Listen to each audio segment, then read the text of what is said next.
Hello! Whoa, what's this? We're back! I can't believe it.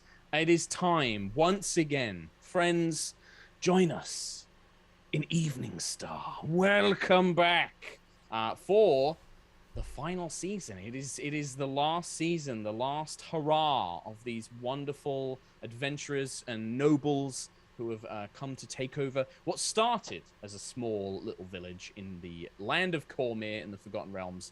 Is it still a small village? Well, we'll find out. I am, of course, joined by the wonderful Anna Prosser, Mica Burton, Nate Sharp, and Shady Penguin, a.k.a.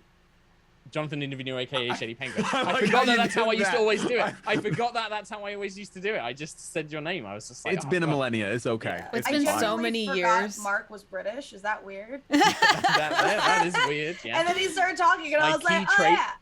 That's the only thing I'm really notable for, Mika, is being British, and that's the one thing you forgot. Notable for so many things, Mark, which is why I forgot you were British, because you're just notable for so many things that I was That's a good argument. Last on the list. British. So definitely. There's very few other glasses-wearing white guys with beards and short hair in the tabletop role-playing sphere. Listen. You didn't have to go that hard. I go hard on myself every day, so don't worry about that, Mika. Clip that. Welcome back. Welcome back, everybody. I mean, I'm not wrong. Welcome back, everybody. It's wonderful to be back and playing with these lovely people. It's sad, but it is the last season of Knights of Eveningstar. It's been a wild ride. We've had a lot of fun. There's been some big epic adventures, and they're only going to get more epic because we gotta wrap up some storylines in these last few episodes. And Mark gave us fun new toys. So many. I did. We'll get to the new. We'll get to the new toys. Because things are gonna just to kind of give you guys a little bit of a kind of heads up on all of this. We are gonna be jumping into Cormyr and into Eveningstar a year hence from the last episode. We are gonna be having a big old time skip. Just like time skip hype. There was no tournament arc, sadly. But we are going to have a big old anime. There was a big old anime time skip, and we're going to have some stuff happen, and we're actually going to be jumping straight into the action.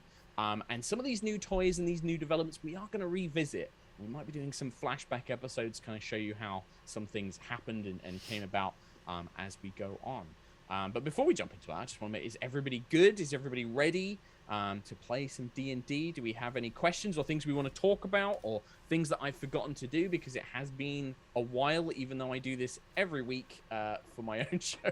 I always forget how to do intros. I was thinking, I don't know if you already planned this as well, but some people might be just jumping in for the final season. So we might want to just give a little bit of a recap overview. Yes, I will.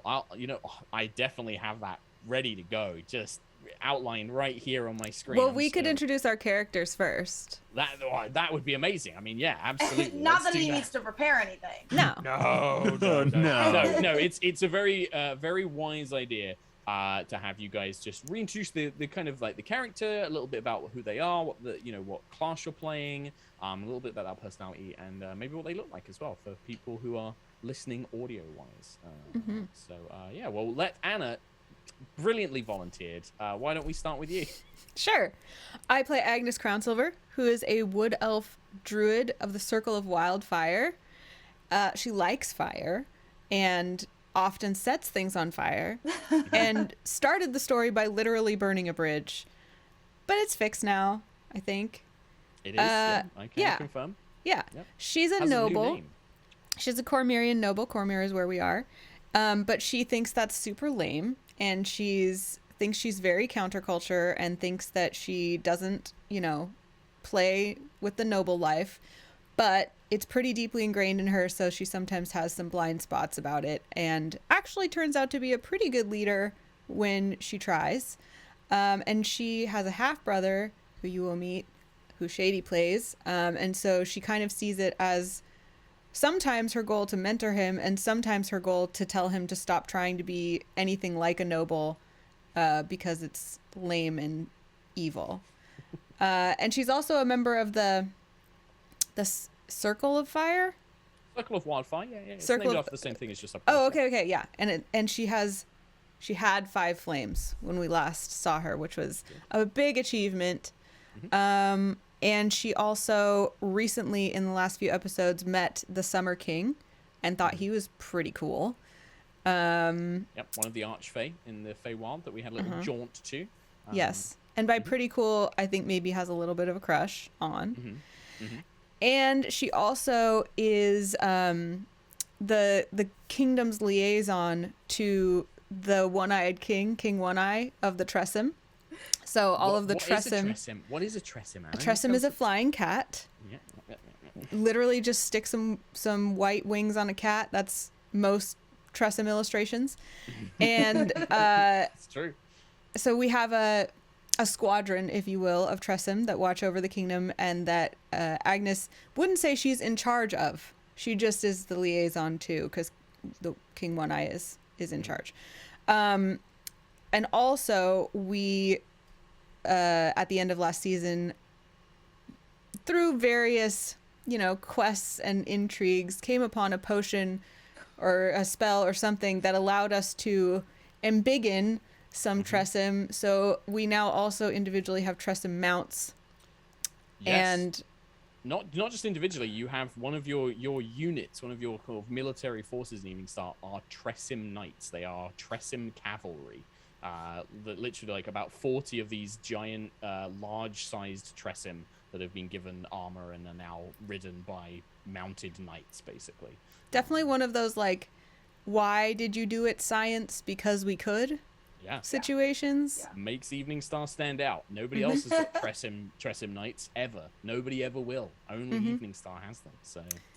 And as far as looks, she's a bright, fiery redhead, some freckles, tan, tannish, woodsy skin, I guess. And she likes to wear things that she's like, I don't care about jewelry and fashion, but she actually totally does. And so she has collected various things that she thinks look down to earth and woodsy, but she likes pretty things, and she and Azara bond over that. And I would say she and Azara have become kind of like besties as well. And then Agnes's relationship with Clive, I would say, is just kind of like a mix of respect and bewilderment most of the time. That sounds about right. Yeah. Well, let's hear from one of those two, what they think and who they are. Let's go with Nate. In fact, actually, let's do it, Nate, and then we'll go to. Okay. So to follow that up, Clive of the Wildmane is a lion man that hits things. Yep. That's it. Can you tell us that, because there's a couple of classes that hit things, Nate? Do you want to tell us at least a little bit about the class that you're playing? He is a wild magic barbarian. So basically a barbarian, but every time he rages, something random happens. Yes. And often there's one particular thing that seems to happen to him very often. Which one? It's a little creature that appears. Is it a a pixie? Yeah. A flump or a pixie shows up and explodes. Yep. Yes. And we've made it canon that every time they just scream when that happens. They have no other response or reaction. They had no agency in this decision. No, they just turn up, pop, and then go back to wherever they're from, and then get resummoned again at a later date. I like to imagine that it's the same creature that keeps getting returned as well. Like canonically, it's the same thing every time. I was gonna say they're all different, and I wanted to see if, like, in the future, there's like a Feywild support group of all of them. Like, randomly got transported to another realm, exploded, and then suddenly they're supposed to be back to normal. Yeah. There you go. That's the canon now. That's as Nate's decision. They're different every time, and they are traumatized by this experience and have a little group that. Wasn't he kind of buds with the Summer King too?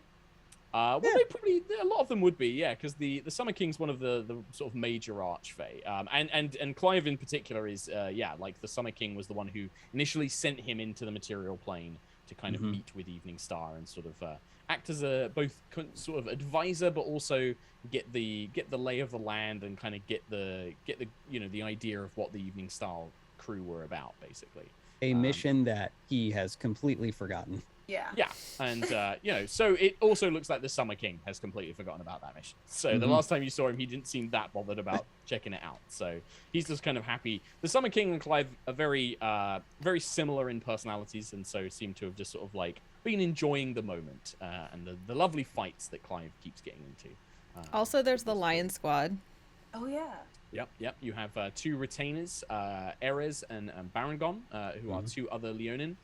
Who came with you from the Feywild and have been helping out and do different tasks around around Eveningstar. Erez is a female Leonin. She's very adept at sort of scouting and hunting. Works very closely with some of the scouting units and things like that you have. Barangon is just the life of the party and is often found in the tavern having a lovely time with many lovers in the town. Hey. Yeah, he loves it. All right. Well, if that is all we need to know about Mr. Clive, Nate Sharp. For now. All right. Mica, tell us about your character. I play Azara Mithras, who is a sorcerer and also a cleric. She's a draconic sorcerer and a tempest cleric. Cleric of the Tempest? Storm? Pew pew Tempest, lightning. yeah. Tempest domain, yeah. That one. That domain, that's the word I was looking for. She is descended from blue dragons, and she was a war wizard in Cormyr, which is like battle wizard. Like the term war wizard implies one has to be a wizard. They don't. They're just sort of spellcasters, mainly arcane spellcasters, who are trained in diplomacy, but also in sort of battlefield and tactics and stuff like that as well, and espionage and all that kind of stuff. And those were all of Azara's favorite things in the very beginning. She just loved espionage and diplomacy and what is not necessarily what is right, but what is good for the kingdom, despite what is good for the people. But over time and getting to know the nobles, specifically Agnis, she's kind of softened and become more of a caring person, not so cold-hearted and kind of putting up a front. So much so that she just started as a sorcerer and realized that when everybody was getting into a lot of battles, we didn't really have a healer, and she kind of was shaken in her faith and started praying to an elven goddess, Erdrifania. Oh, by the way, she's a high elf. I feel like I need to mention that. And so now Azara is a cleric to her. Some fun developments that we're going to see this season from her praying and her faith with Airdrie, and so yeah, now she has some clerical powers, and she also has a little bit of a will they won't they relationship with the leader of the Eveningstar forces. Oh, they will. they probably will. They probably will. So she's kind of fallen for Alyssa, who is the knight captain of the forces, and she is on the shorter side for an elf, but very live, long silver flowing hair, very chiffony, skimpy dresses with a giant sorcerer's staff, lots of jewels, and she has very translucent dragon scales up her arm and down her leg. And very strappy heels. Not very practical for battle, but she stands far away, so it doesn't really matter. And some new cosmetic details that I don't want to spoil, but we'll get into it. Yes. We'll get into it later. Tasty. But yes, essentially her TLDR is used to be cold-hearted bad bitch of the regal nonsense. She's like, we got to be a better kingdom no matter what. And then she met Agnis and was like, I guess being nice is fine. Being nice is cool, I guess. I guess we cannot be so mean. Fine. Well, perfect. Wonderful. And then last, but certainly not by no means least, Shady. I play Tarkle Crownsilver, who is a wood half elf, rogue / warlock, although he's working on potentially ridding himself of all warlock abilities. But for now, he started out as a commoner who lived in the King's Wood, grew up there, and eventually was reached out to become a noble in Eveningstar with his newly found half-sister, who he didn't know he really had. They teamed up with other nobles we kind of did work with other nobles, even though I hated them. But we worked with, Agnis and what was your old character, Nate? Marcel and Azara. Yeah, they were the OG Marcel. So we went through a whole bunch of stuff. I would say Tarkle's biggest thing to know is that he had a little he thought he found a Topanga, but it ended up being Lauren in Willowsong. Wow. Damn. That you feel that, don't you? That cut. Yeah. I just am so glad there's someone else in the world who would make that reference, Shady Penguin. You have changed my life today. So that did happen. Thankfully, though, I don't know. Well, I guess we'll find out. Well, I guess we'll find out if there's anything. We'll find out where remaining. that stands right now. Yeah. But either way, there's no Topanga in Tarkle's life. I would say over this year, Tarkle dresses in green. He has a green cape normally. He's tall, long, dark hair, and at this point, he's got a little bit of stubble going on. The self-care probably went down a little bit. Not taking the kiss of silver to his face every morning to get a clean shave for the kingdom. He's just kind of got some stubble. He does enjoy being a noble, but not in the sense of the respect it garners him. More so for the responsibility that's been thrusted upon him. I would say that probably sums him up pretty well. With the stubble, are we kind of getting like Strider Aragorn kind of vibes? Like, when he's kind of got like that, not quite a full beard, but he's kind of got that scraggly. Yeah, it's more than 5 o'clock shadow, but it is not Shady Penguin beard. Yeah, no. Probably woodsman sort of like kind of vibe. I dig it. It. Amazing. Well, and there'll be plenty of NPCs and things to meet, and we'll catch up with those guys in a minute. Well, with that, I will give you a very brief recap of things that have happened so far, because a lot of this will kind of come into play. Knights of Eveningstar has been a campaign which has been all about growing this town of Eveningstar. Our nobles, Agnis and Tarkle, were kind of given ownership or custodial stewardship of this village and a piece of the lands around it by Queen Raedra Oberskier, who is the sort of monarch of Cormyr. And through their various actions, they have gone on multiple adventures where they have expanded their personal wealth. They've expanded the wealth of Eveningstar. They've begun developing the town by building new walls and buildings and sort of raising military units. They'd also had a couple of political encounters. They'd made an enemy early on. A figure called Davian Cormaeril, who was another noble who was sort of opposed to some of the things that the Queen was doing and opposed to these young upstarts being given this very sort of prosperous area of land. There was assassination attempts. The Feywilds gotten involved. They went to a spooky castle for a little bit and had to fight shadow monsters. It's been a wild ride. And throughout all of this, kind of woven in from the beginning of the story, they've constantly been brushing up against a figure called Shadowbriar, who had sort of been manipulating and pulling the puppet strings from the background, and who had sent their daughter, supposedly, who first appeared to be a wood elf of sort of green eyes, dark hair, sort of slightly tan skin, called Willowsong, who came to the party and was very innocent and sort of wayfish and sort of, oh, poor me, I need some help, and was absolutely playing them, especially poor Tarkle, who did sort of fall head over heels for her. But as things have been revealed, the party have come to realize that Shadowbriar is a dragon, a very, very old green dragon from a very long period of Cormyr's past, where Cormyr was facing off in a war against dragons.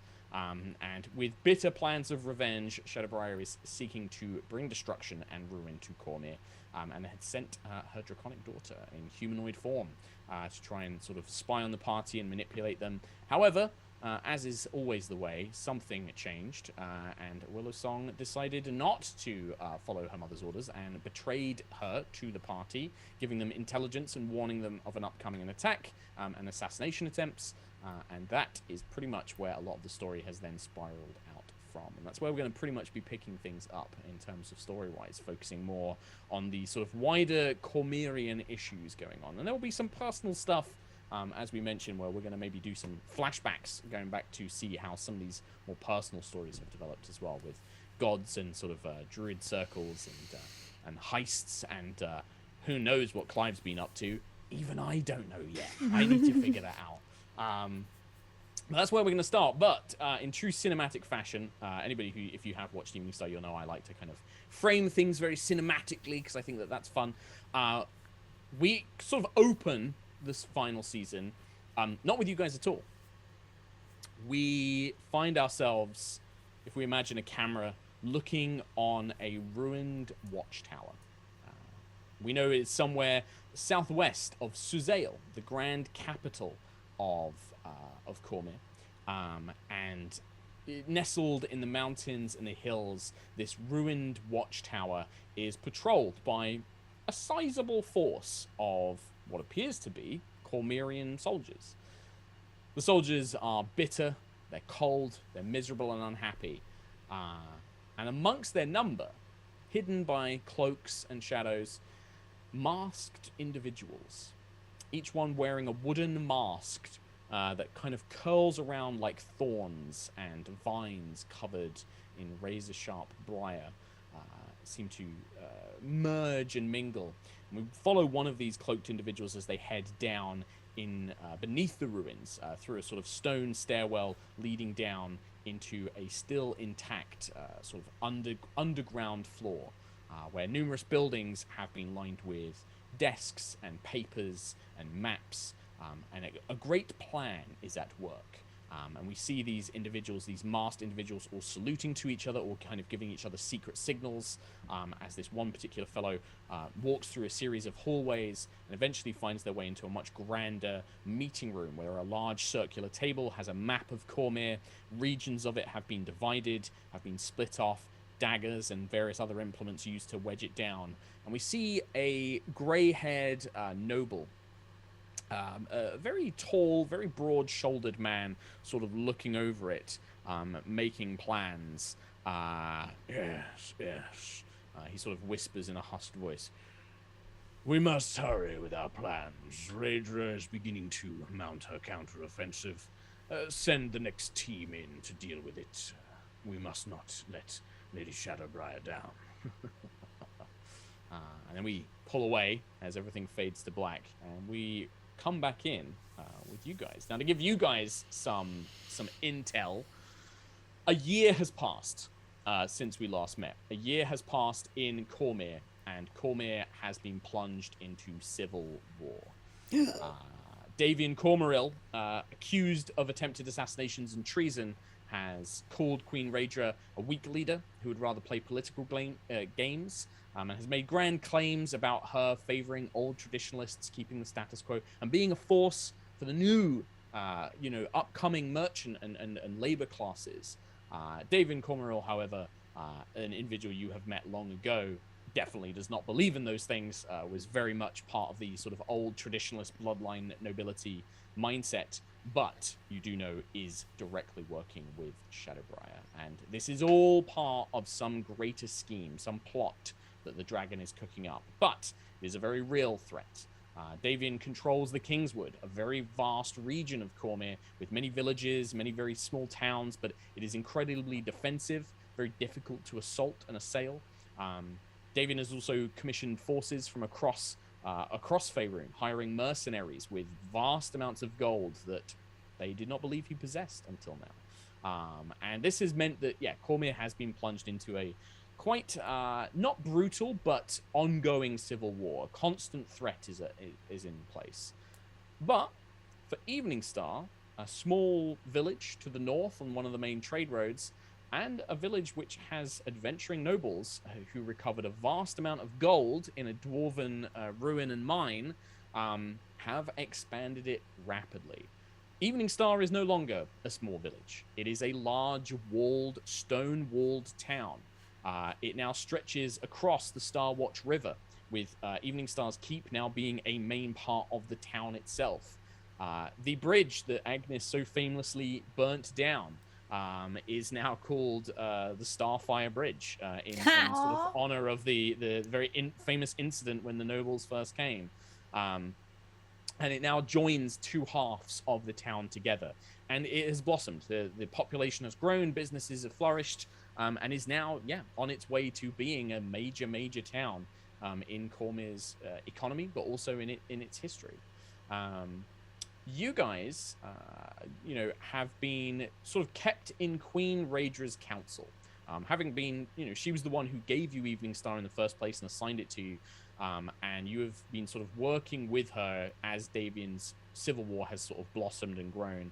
And she's been sort of keeping you appointed of various matters, knowing that you don't have a very large military yet. You have not been called in necessarily to support her armies, but you have been sort of working with her and also sharing the knowledge that there is this Green Dragon Shadowbriar who is behind a lot of what's going on. In the last few months, Queen Raedra's forces, her armies, have been beset by a mysterious shadowy group called the Thorns.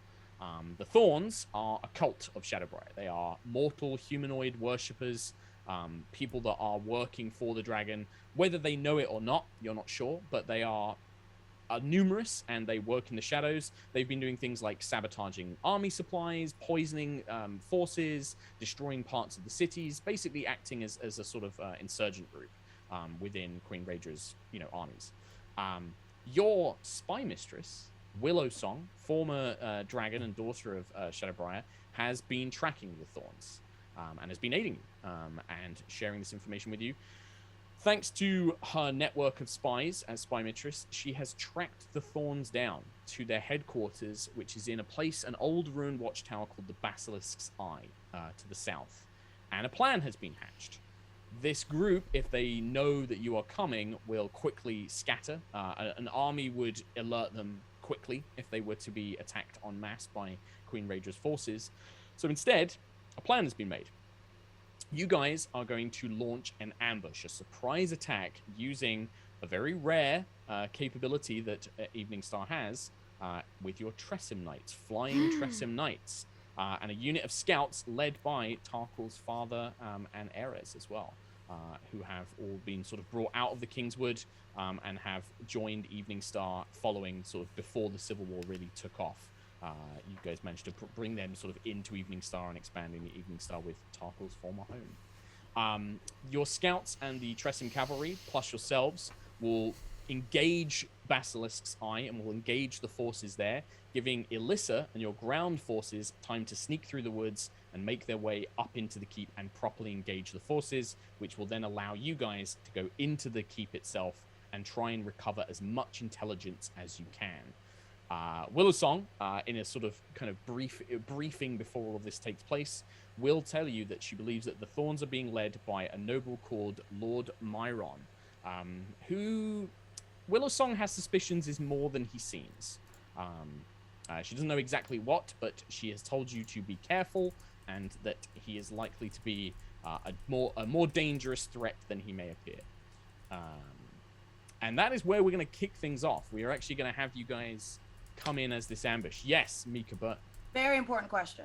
Yes. If Tarkal's dad has now joined our forces and is hanging out with us, has he been embarrassing Tarkal? Has he been like, oh, that's my boy. Oh, I'm so proud of you. Look at you. You're a noble. I will leave that to Shady. He probably won't be like actually leading the forces. He's kind of like the spokesperson for Shady's old hometown, and he was the one who convinced everybody. He is in Eveningstar. Yes, he is in Eveningstar, having moved there. But I'm gonna leave that all to Shady. Like that's up to Shady what kind of personality and figure that his character is. Father. Okay, I rolled the d20 and I said if it was less than 10, I will go with embarrassing father, and if it's more than 11, I will do what I want, and that was 17. So otherwise, I'm sorry. Otherwise, I would have totally let him do father. Yeah, it's your character's dad. Like you absolutely get to pick it. Yeah, if my dad is now fighting, I mean, even he was the one that encouraged me to go with my mom's. I would say my dad is very like, or Tarkal's father is very head down, do the work, and make sure the work is good. He was always that way in the Kingswood. Yeah, he's probably not actually fighting alongside the scouts, but he's definitely sort of like helped lead them to join Eveningstar. He's kind of been like helping them sort of coordinate, work with Erez and some of the other scouts and things like that, and has sort of integrated them into the Eveningstar.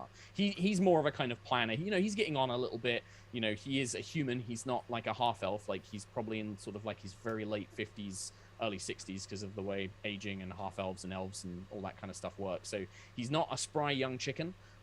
He's probably going to be sort of more the coordination and planning, and he's probably been working with Willowsong actually to help organize this ambush, like knowing the terrain. Yeah, I don't know how I like that, Mark. That's tough, dude. Yeah, my dad and Lauren hanging out. I don't like that. If he's the heads down, kind of get the job done. He sees that like she obviously has all the information, and she knows what she's doing, but yeah, like he probably doesn't like her very much based on what Tarkle's probably told him. But he's, you know, we've got a job to do, and we've got to stop these guys who are ruining his home, like the Kingswood. Yeah. So we are actually going to have you guys literally jump in. This is going to be you guys have all seen Age of Ultron, right? Avengers Age of Ultron. Like the movie opens with the Avengers storming a keep, fighting their way through a bunch of minions and bad guys and being badasses with all their cool new powers that we've not seen yet.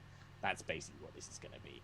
And it's also going to be a little tutorial for something which is definitely going to come up in future episodes, because we're at the stage now where this is, you know, you've grown your kingdom, you've got units and military and cool powers. You're going to go to war at some point, and Eveningstar might even come under attack, or you might need to go and besiege another place like in the Kingswood. So I have made up some mass combat rules. Now, we tried a little bit of this before very early on in Season 1. I've taken those ideas and I've kind of tweaked it a little bit.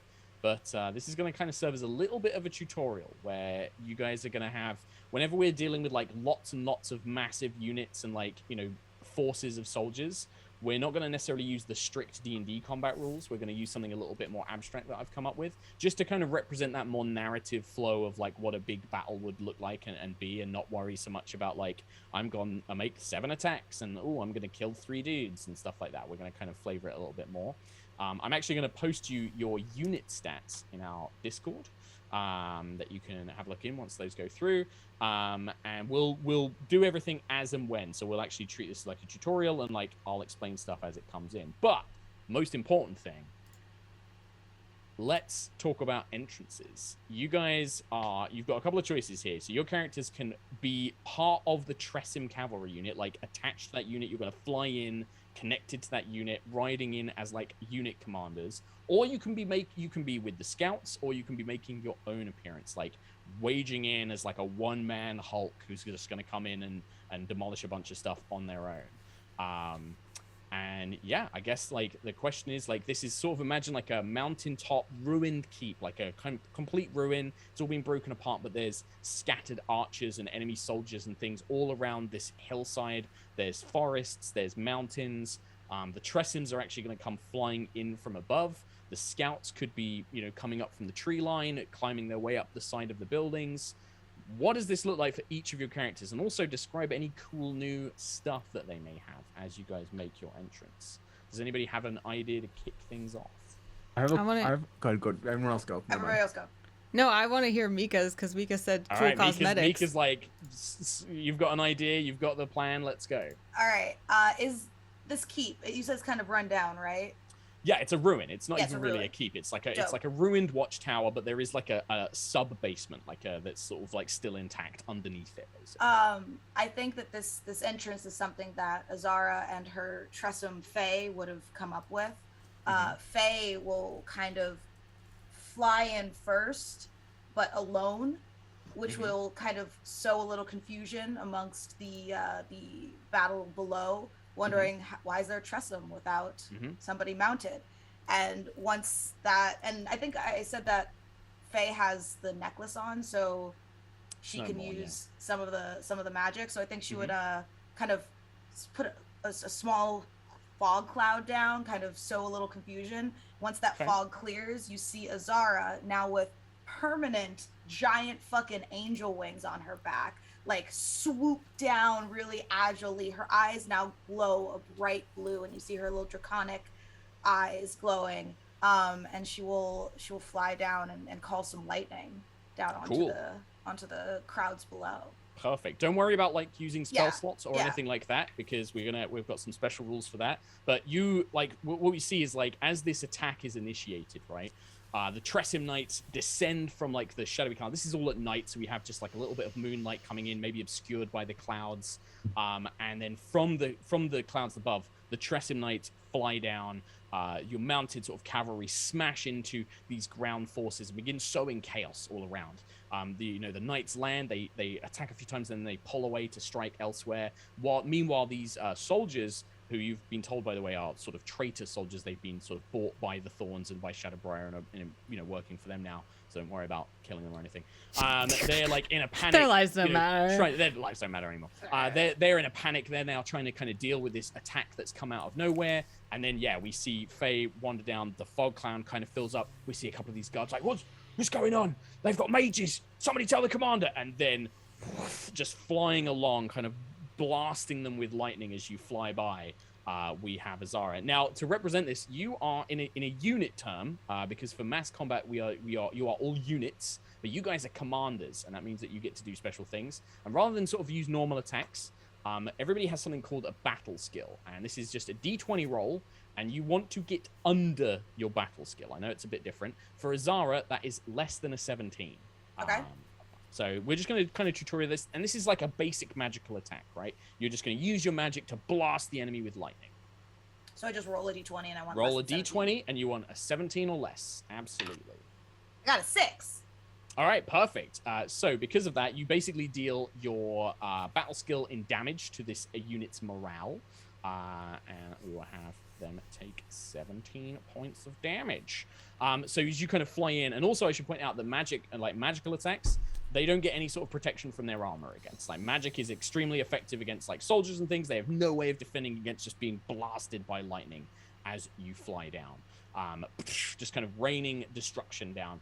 And for future reference, by the way, Azara, because this is actually saying, can you roll a d6 for me as well? Actually, I absolutely can. I'll explain why. 4. 4. So, because you are a war wizard, we established in Azara's background that you are a war wizard. You are trained to use your magic in these giant battles. Oh, cool. So whenever you attack a unit, you count as a large unit rather than a single small individual, because your magic is adept at like blasting apart wide areas, right? So as you come down, like it's even more devastating. Like you just know how to arc your lightning as you fly over them, catching multiple of these soldiers at once, just like blowing them apart and scattering their morale, which is basically a unit's hit points. Cool. So we're going to say that you are now engaged with one of these units, one of the two sort of enemy units. Who else would like to go next? I have a question, and if it messes with the setup too much, no, please. We could just do this a different way. But we'll make it work. I have a feature that I think this is like the only time I'll ever be able to use it, and it is infiltration expertise. So. Yeah. Is it possible that leading up to this plan, I have built the disguise of myself that I myself am part of the Thorn, and I just 24 hours before stumbled in, and I'm like maybe like you've not been sort of like taken lower yet because they were still like, oh, this is like a new recruit, like we're not gonna have him show all the secrets, but you're in like the base, you're kind of like seeing all of this happen, you're already there 100%. And you would know, so because of that, Shady, that's perfect. So while you've been disguised, you know that these forces that are established in the upper part of the sort of ruins are led by two commanders. Kind of like you guys, commanders have like special abilities and they make their units around them better. And the Thorn have two. There's a sort of big hulking barrel-chested warrior with a giant axe, very big burly sort of melee fighter. But they also have a much more slender sort of masked figure. You've never really seen them without it, but they are a mage. And because of your background as an assassin rogue, whenever you attack commander units, they can't use their buddies to like absorb damage for them. Like you can attack commanders directly when you attack them. Okay. So I know that I was just a fledgling poser, but how likely is it that I can get close to like the mage commander, let's say? You can start. So the other thing for you that I've put for your mass combat kind of rules is you have the stealthy trait, which means that during the battle, you can pop up wherever you want and you don't have to like deploy with other units. You can just basically appear wherever you want and be like, I go. Okay. So, and this is going to be you. So like, so like if you want to attack, your battle skill as Tarkle is a 14. It's slightly adjusted because of different things. So you need a 14 or less to attack one of the commanders, the mage commander. Okay, and before I attack him, the only really cool thing, he's obviously Tarkle has some stubble now, just for you that are trying to picture what he looks like, but he still has his hood up. But then on his But on his waist, but he's going to be grabbing it once he goes to make his attack, is a new short blade.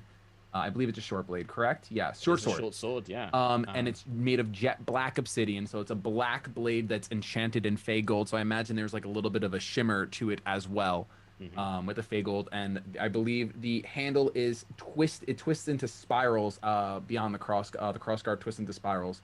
It looks really sick, and he's gonna try to use that on the mage captain. We can say what it's called. This is because you're probably gonna say that. This is called Go on. No, this blade is called Epilogue. Yeah. Ooh, that's a good name. That's a for really a cool blade. name. It's pretty cool. Yeah. So Epilogue's rules are going to come into play because this is kind of like a more individual thing. But yeah, this is you roll a d20 and you want an under 14 basically. Okay. I rolled a 12. Okay. So you appear basically behind this figure, sort of, and he turns, and the figure kind of turns to you. He's like, "What are you doing? You need to get prepared. Why aren't you attacking?" And then just kind of like you drive the blade into them, and they kind of stagger back, nearly taken out in one blow. As this commander is like, he like almost calls out to his bodyguards, but you strike before they even have a chance to kind of pull their buddies in to try and aid them. And we're going to say now that Tarkle is engaged with the enemy, the mage commander. Perfect. Nate or Anna, who'd like to? You guys got an idea what you would like to do or how you would like to appear? I can go if you want. Yeah, go. I like this image of like all the specialties because we know that Clive is just going to be bashing stuff in one way or another. Tarkle is all stealthy, already inside. Azara just, came over the top. And I like to imagine, because Azara and I kind of fight similarly. We're always kind of, floating around in the background, buffing and trying to do stuff. So for cinematic effect, I think it'd be cool if both of us kind of rose over the hill at the same time. And I now have an item called the Mantle of Embered Ashes, and it basically manifests as a cloak of flames, but I can use charges of it to fly. So I have my Wildfire Spirit Candor, the bird, kind of right above me, and then the cape right below me, kind of like a Wanda Maximoff entrance where fire is in both of my hands and I'm flying up like, oh, I stepped on that, but up like this.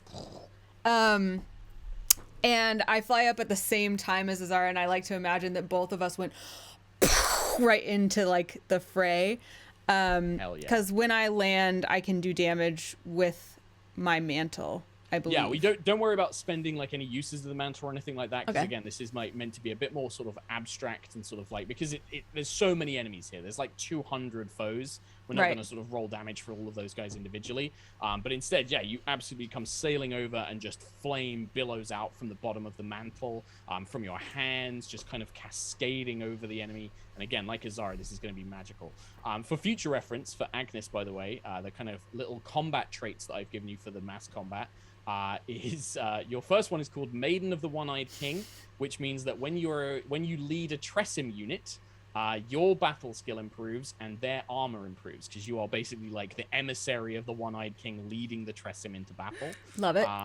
And then you and Tarkle both have a thing called Crownsilver Noble, which is whenever you issue an order, which is we'll go into later on, but you can basically like give a unit you're attached to like a bonus attack, or you can get them to move, or you can restore their morale if you need to, and you get to make that role better because you are a noble of Cormyr, basically. Awesome. But this is going to be a magical text. This is going to be your battle skill, and like Tarkle, yours is a 14 plus. You want a 14 or lower to basically unleash magical damage and energy upon these units. Let's hope. First roll of the new season. Yeah, absolutely. I rolled an 18. The one time where I'm like, this time you have to roll low, and the dice are like, no. I know. What did you expect? It's okay. You still do half damage. But it's just, as you're kind of coming over, maybe because Azara's kind of initial attack, the troops have managed to kind of like alert themselves and they're now diving for cover. But you are still going to definitely do plenty of damage to their morale as you kind of come sailing over. And then the Tressim Knights kind of come smashing in. But whilst that is happening, we see something in the distance. Clive of the Wild Mane. Tell us. Clive's entrance would be like the first whatever target he sees from a distance, he just like slowly starts to jog towards, and then the jog increases to a run into a sprint. Okay. And I'm I'm literally just going to run into someone as hard as I can. Perfect. Just So, like looming football player, just like a train of a being just pummeling towards them. I almost imagine that before those Tressim Knights, like the initial kind of like ambush attack launched, the scouts are like looking down the hills and like the little kind of like broken stone steps leading it, and they look down at like the entrance and they just see Clive just like jogging like towards them, like, and they're like, sir, there's something coming, and there's sort of like this one individual figure like is making their way up this thing, and then Clive sees them, and then he just breaks into that like Terminator sort of like bounding run, and you just slam into, and this is going to be against their infantry. So it's going to be the same thing. So for Clive's battle skill is, being Clive, you need an 18 or lower. Your battle skill is 18 plus because you are like a big melee fighter. Us Crownsilvers are the battle weaklings. No. You. It's different things. Like battle skill is like dependent on like what weapons and armor you're equipped with, but also like like what classes and stuff you are as well. You guys have other your leadership skills are a lot more better, and also you're much more agile and nimble. You can move around quicker, and slow enemies have a harder time. Harming you. So don't worry, it is trying to be balanced. Right, so yeah, D20, 18 or lower, please, Clive, and see. First roll of the new season needed to be low, and I open with a crit. Oh my gosh! Right, okay. So because you have brutal critical, and I want to make sure that all of your abilities and things come into this. So Clive's leadership die, which is a special kind of mechanic for like special commanders and stuff, is a D6. Can you roll 2d6 extra for me, Clive? I'm gonna add this to your battle skill damage. So if it's a crit, then it overwrites the fact that it's not under the battle skill number. Yeah, I'd say that because it's like a crit's like a cool thing, right? We want like a natural 20 to be like a really good thing. Yeah. Same way I'd probably have a natural 1 be a failure still as well, because like we want to have that. So Clive can really only fail if he rolls a 19. It can be modified. So like there are like things that can modify stuff and like give you penalties and things like that as well. So that will affect it. 2d6, that is 7. So an extra 7, so that'll put you up to 25. So Clive kind of coming in like literally like the first guy that you hit, you smack him with the shield, he goes flying through the air, smashes into a part of the ruin, and then you just start cleaving your way through, leaving like a lion man shaped hole as you begin making your way through. Yes, sir. Now, if this was going to be like a full battle rather than like a nice cinematic kind of thing, what we would do is, the way it would work is that in a battle, we would take alternating things. So like one of you guys would go, one of my units would go, one of your units would go, one of my units would go, right? But this is like a cool ambush. These guys weren't expecting you. We're not going to like go through the full rules and things like that for this mass combat. But I kind of wanted to give you like a little idea of some of the stuff it can work. The other thing that could work as well, like with those of you who can cast spells or like certain units, there are different sort of like keywords. So like, let's say like Azara wanted to use magic to like, or like actually no, Agnis is perfect. You wanted to like create like a wall of fire, right? Like to kind of block off one of the enemy's units from being able to engage, or like trap somebody far away. Rather than like focusing on the details of the spell, you could just use your magic to apply a keyword to that unit that says they are trapped and they'll take damage whenever it's their turn, basically. And then I would have to use their activation to escape it, and it would make a roll and stuff like that. Or like you guys could be like, I'm going to bless our forces so they've got extra speed and they can move faster. I'd give them all like a special buff that means that they can move faster and stuff, right? Okay. So it's going to try and keep some of that sort of creativity, rather than like being bogged down in like individual spell rules and like how many creatures can fly. It's just like, let's take the concept of what you want to do and give you a cool effect that's going to work into the rest of the mechanics. Okay. But with you guys having smashed in, and already one of their commanders, like Tarkle, you with the second strike, as this mage is trying to react, Epilogue comes through and just cuts them down. As one of their commanders breaks, the forces that Clive and the rest of you and Agnis and Azara are fighting begin to sort of collapse, and you can see their morale quickly failing. They're trying to mount a counteroffensive. And that's when you sort of hear this bugle, and coming up the hills, you see Knight Commander Alyssa leading your 200-strong infantry just begin surging up the hill, ready to kind of pincer and grab the rest of this force that have established. And that gives you guys plenty of time to duck and head down into the sort of secret sort of dungeon or sort of lair of this cult of Shadowbriar. And this is where we're going to kind of jump out of the narrative massive combat and go down into a sort of more traditional D&D thing. So I guess at this point, I'm going to hand it over to you guys. Like, so there's this battle still raging on around you, but the agreed plan was for you guys to meet up and then go down into this thing and figure out what's going on and deal with that. This is where, I throw it over to you guys. Like, do you guys want to make any preparations? Do you want to make any plans? This is maybe the first time that you've seen Tarkle in like a few weeks, because he was deep undercover. He was like, inserting himself, into this role.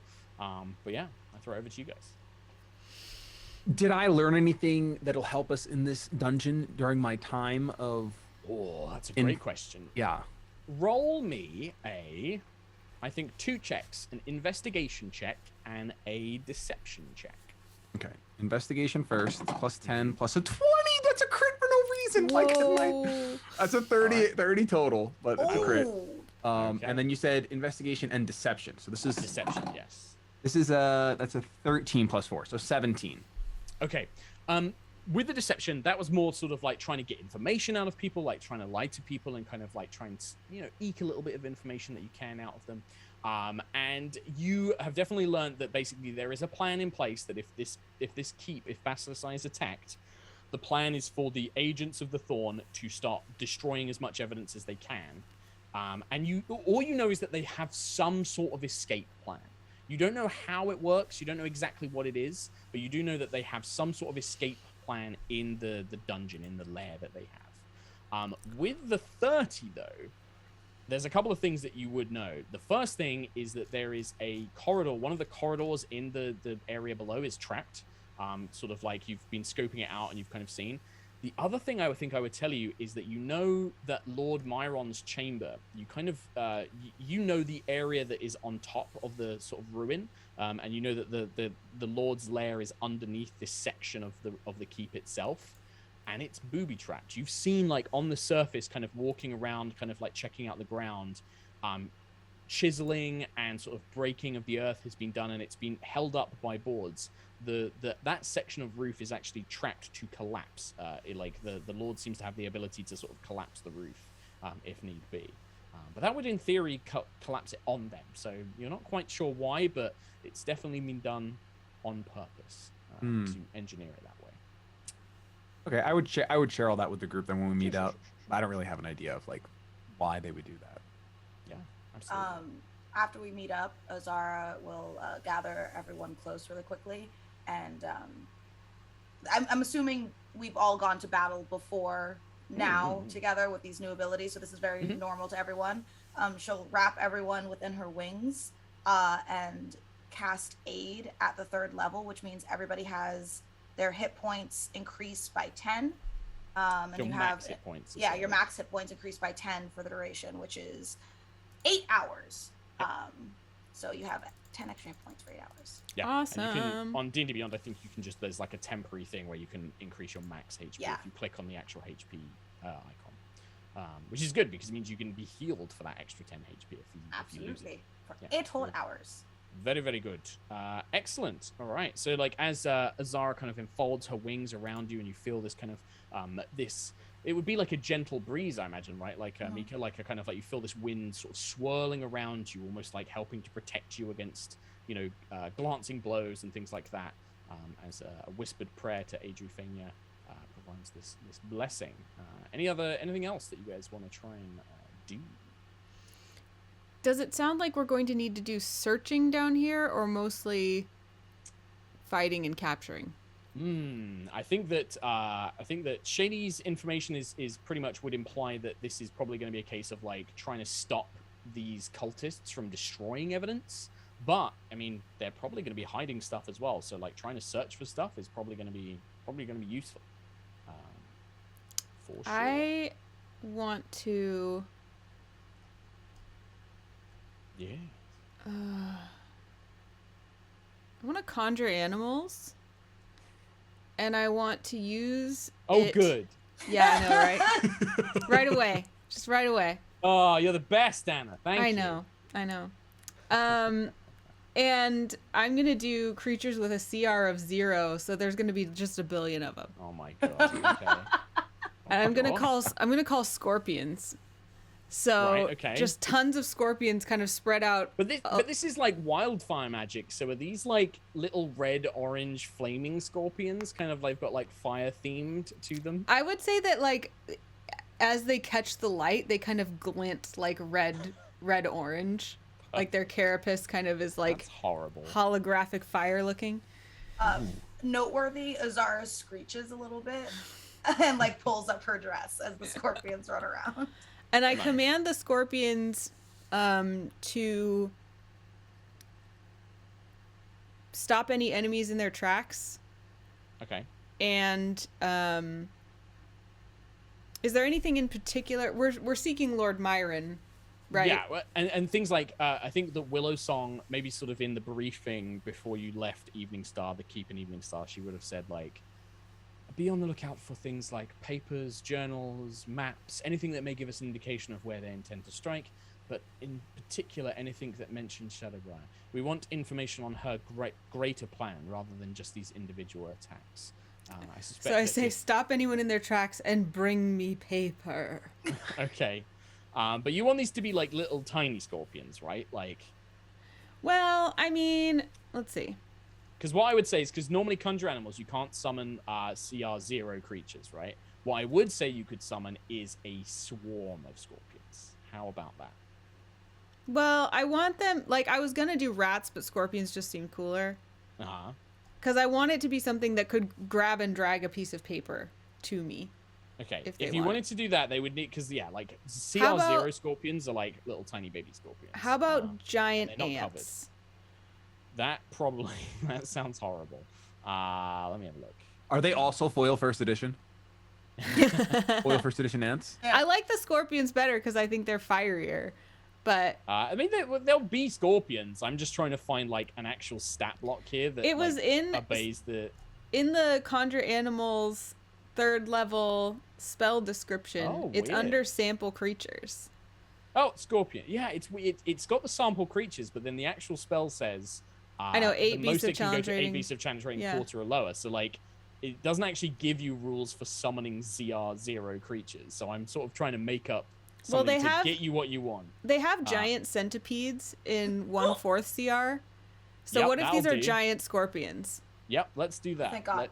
Let's make these so they're small insects, but yeah, they'll basically have the stats of a giant centipede, but they'll be scorpions. Cool. So that's what 8 of them you get of these things. And so there's 8, and they're small creatures. So these are like the size of like probably like a big dog. Like ew, gross. God. And they just send and you want to just send them down the stairs, like stop people, bring me paper, basically. Yes. Okay. Okay. Anything else? Because it'll probably take them like a round or two to get like down the stairs and into sort of like the dungeon bit. Clive, you got something for me, pal? Tackle. Yes, Clive. How are you? Good, doing good. There are people who are going to be running, so we want to stop them quickly. Hey, I like the beer. Thank you. I kind of just happens. All right, off we are then.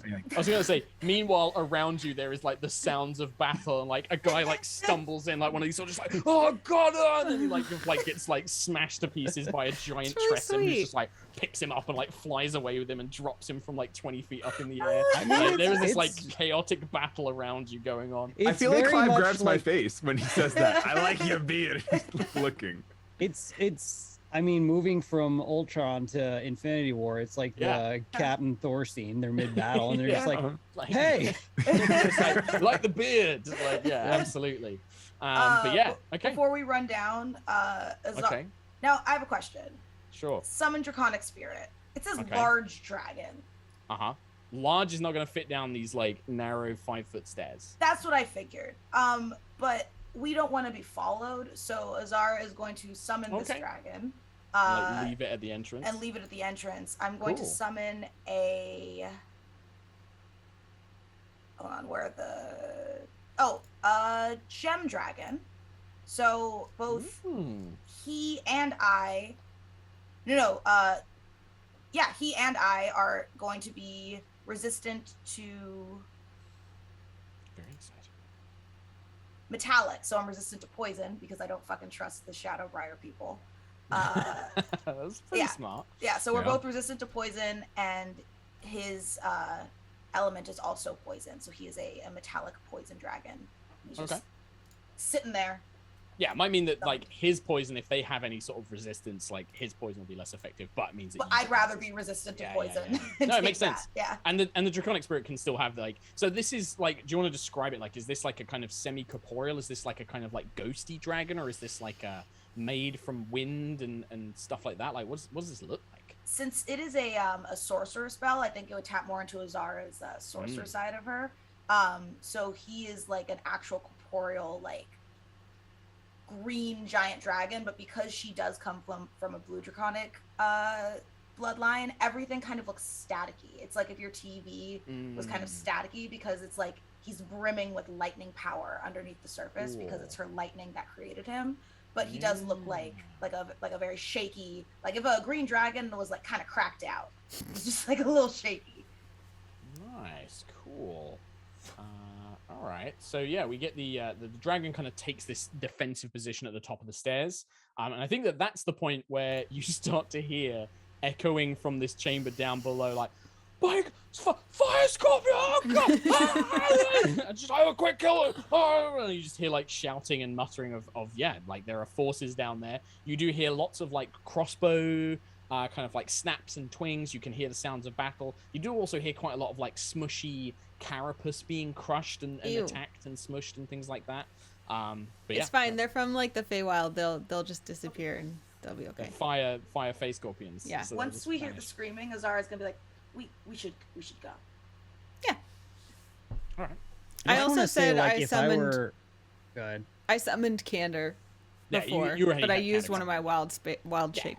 Yeah. I feel like on patrol, hearing someone scream fire scorpion is at least in the top 5 worst things you could hear. Oh, absolutely. Yeah, absolutely. I think like, oh God, giant flying cats in armor. Oh God, women that can fly and shoot lightning and fire out their hands, and a big lion man just threw my friend 400 feet in the air, and that guy just appeared out of nothing and stabbed our commander through the neck, and then fire scorpions. It's a bad day. They're having a really bad day. They're having a really bad day. Yeah. So if you guys are going to go down into the dungeon, yes. What order would you like to go in? Who's going first? Who's coming up the rear? Like, give me a rough order here as you guys head down. I mean, Clive usually goes first, but Tarkle knows the way around here. True. Yeah. I feel like I would want to be in front, but I guess my question is, can I be stealthy and up front? You can. Yeah, you would need to be like move a little bit ahead, but you can certainly try and be stealthy for sure. Okay. Yeah, I'd like to do that if possible. Yeah, sure. I think that what will then come into question is, can you get out of the way of Clive if you encounter enemies? Will become the next question. So yeah, give me a stealth check. Let's see what you're running at. 19 plus 14, 33. All right. Jesus. Good to know. In that case, could I have you all roll initiative, please? And then I will describe as you make your way down. How high are the ceilings in here? You don't know yet. It doesn't look particularly high. It looks pretty tight. All right. It's So like it's like a sub basement of this watchtower, basically. I couldn't be flying, is what you're saying. No. Okay. What do we get, Azara? 14. I can see that Agnis and Clive have already provided it to me, thanks to D&D Beyond. Tarkle. 9. All right.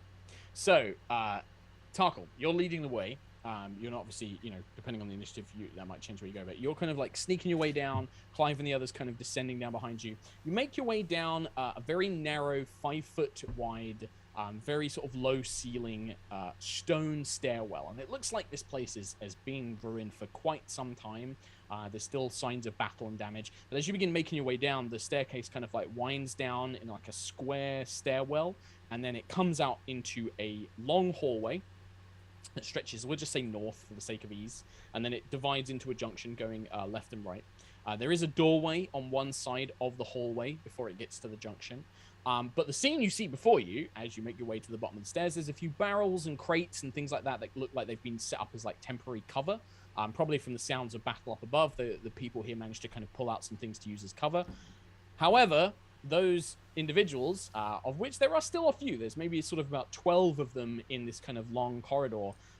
They are in the process of, several of them are trying to fight giant fire scorpions. There are dead giant fire scorpions on the ground. There's at least one, like, there's at least a 13th fellow who's like on his stomach, just like clutching his belly and looks dead from poison. Yeah, they all seem to be in position. That's what you kind of see as you get down there first. Nobody seems to notice you. They're either so focused on the scorpions, but also you're blending into like the kind of mossy gray stone behind you, kind of with your greens and things like that, kind of blending into the shadows. You've maybe got 6 seconds before Clive gets here and sees this. Okay, can I and this is the 5-foot corridor. Can I attack one of them?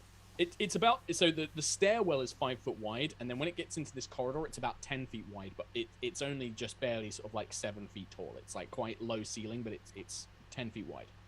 Okay. You can definitely get into them. So kind of imagine that like you've got this long corridor, and there's about 12 of these. They look like Thorns, but they don't look particularly well armed. They've got like hand crossbows, leather armor. They look pretty sort of low level. Low level is in organization, not as in like I can see their level. Yeah. But there's about 12 of them kind of scattered, all using like barrels and crates and upturned tables as like cover, almost like like in an action movie when you've got all the soldiers kind of lined in a corridor and they're peeking over it with like their weapons and stuff. Okay. You could definitely like move through, and also I will tell you now, you could be next to these guys, they're not going to see you. Like you can like be using the cover to kind of like roll in between and sort of navigate around them and stuff like that. Okay, yeah, I'd like to just like literally infiltrate their little room and hide in it in whichever way is possible. Yeah, so there is that room on the side which you haven't seen into yet. Like we've got this long corridor, it splits to the left and right at the very end, but there is like a doorway on the left-hand side as you're kind of going down the corridor. The door is open but not open wide. It's like ajar. Okay, and they're in the room on the right. They're in the corridor. Like, they're just in the corridor. Oh, okay. Yeah. But these guys are like lining the corridor, basically. I just want to get to the end of the if it's depending on how long it is. If I can get to the end of the corridor and just stay sneaky, and whatever Thorn is closest to the door that's like half open or partially open, I want to be like basically as close as I can be with him to kill him at some point. Yeah, absolutely. I mean, like you can get down there. The doorway's about halfway down the corridor. And you kind of press yourself up against the wall, and yeah, there is one of these. I'd say probably like 2 or 3 of these like low-level ones. They're currently struggling with it. Like they've pinned one of the scorpions down, and one of them's kind of like smashing it with a broken piece of wood. And they're kind of their focus is completely drawn away from you. You can sort of peek into the room, and inside you can see that there is stacks of like a library, like almost like a makeshift library, stacks of paper.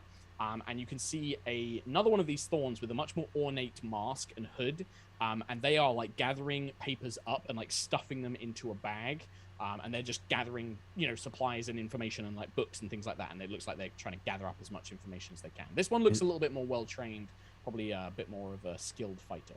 Is his back to the door right now when I peek in? Oh yeah, absolutely. Yeah, this guy's completely on the way. Yeah. Okay, but I'm assuming, have I used all my movement? I can't kill him right now, can I? If he's only halfway down the corridor, you can step in if you want to try. I want to try to just straight up sneaky stab with epilogue. Absolutely. Well, this is going to be a surprise round, so you have advantage, and if this hits, this is automatically a crit. Oh, okay. I get to roll 3 times because of the feat I took. When I have advantage, I get to roll an extra time. Neither of them. You get to re-roll one of the advantages. Yes. So I just got a 16 and an 18. So I'm gonna re-roll the 16. Sure. And that's a 26 total. Well, it's a hit, and because you've got the assassinate feature and this creature is surprised, it's automatically a crit. Do you want to read out what happens on a crit? Yes, I do. This thing. Oh, when I wield epilogue in my hand, if I critically hit a creature with this weapon, they must make a DC 15 con save throw. On failure, they are reduced to 0 hit points. That was a 6. So you watch. So go on, please. No. That's all we need. The rest is if it fails. So Tarkle properly like Assassin's Creed like sneaks in. The door barely makes a sound as you just open it just enough. The 3 guards like are next to you, and they're just fighting one of these scorpions, completely unaware of your presence. You slip in as this Thorn's back is turned, and you can see them shuffling sort of dossiers on different nobles in Cormyr, kind of shoving it into a bag. And you just bring the blade up, and with no pressure, like it's just cutting through air, It slides through the man, through his chest. He doesn't even seem to gasp. There's no time for him to cry out in pain, because as soon as the blade is finished, he just becomes nothing. He turns to mist, just black mist, and just drops the bag on the floor. His body just turned to... There's remnants of like a form there, but it is gone.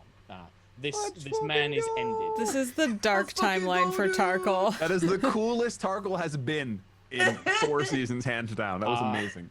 And nobody... That doesn't make a sound. When you kill him, like, nobody knows that you're still here. Meanwhile, it's like the press R1 for silent takedown. Like, yeah, that's literally what Tarkle did. He properly Assassin's Creed did this with an upgrade. You know, that cool upgrade you get, which is like bodies don't leave a trace, and they automatically hit. And then he sat on a bench and started reading the newspaper. Meanwhile, while Tarkle is being super stealthy cool, Clive and the rest of you arrive, and you see the same scene. Corridor, maybe sort of like 30, 35 feet down, splits into a junction. Halfway along, the corridor is a doorway that leads to the side, and then there are about 12 of these bad guys. Most of the scorpions are sort of like either dead or they've moved off into other rooms, obeying Agnes's orders to go find paper. But as Clive especially makes, tremendous racket making his way down, all of these minions basically turn and they're like, intruders! And that's where we're going to jump into initiative. So Azara, you are up first. Well, since they know we're here. Yeah, so imagine this. If you want to picture it in your head, you're like on a sort of like 5-foot narrow stairwell. Clive's at the bottom of the stairs. Yeah. And then you and Agnis are behind Clive. But it's like you're packed into this like really tight little narrow stairwell. Yeah. You can move past them, but that would mean moving in front of Clive. Right. Yeah. I'm going to... Heck it. I'm going to cast Shatter in the middle of them. Just... How many can I hit? I would say if you want to try and target as many as you possibly can, I will say that you can target 6 of them. Okay, yeah, because it's a 10-foot circle and it's 60-foot range. Okay. Yep. So I'm going to cast Shatter. So that's 3d8. They have to make a con 15 save. So these guys are a type of enemy called a minion, and they will automatically fail saving throws. Love to hear that for me. Mm-hmm. So that's 3d8. That's 5, 6, 7, 8, 9, 10, 11, 12. That's 12 points of thunder damage. 12 points of thunder damage. You watch as about sort of 6 of these guys, mixture of men and women and non-binary folks, kind of like in amongst them. They're all wearing masks and hoods. You can't really see them. You see like in the middle of the air like an implosion of sound, like a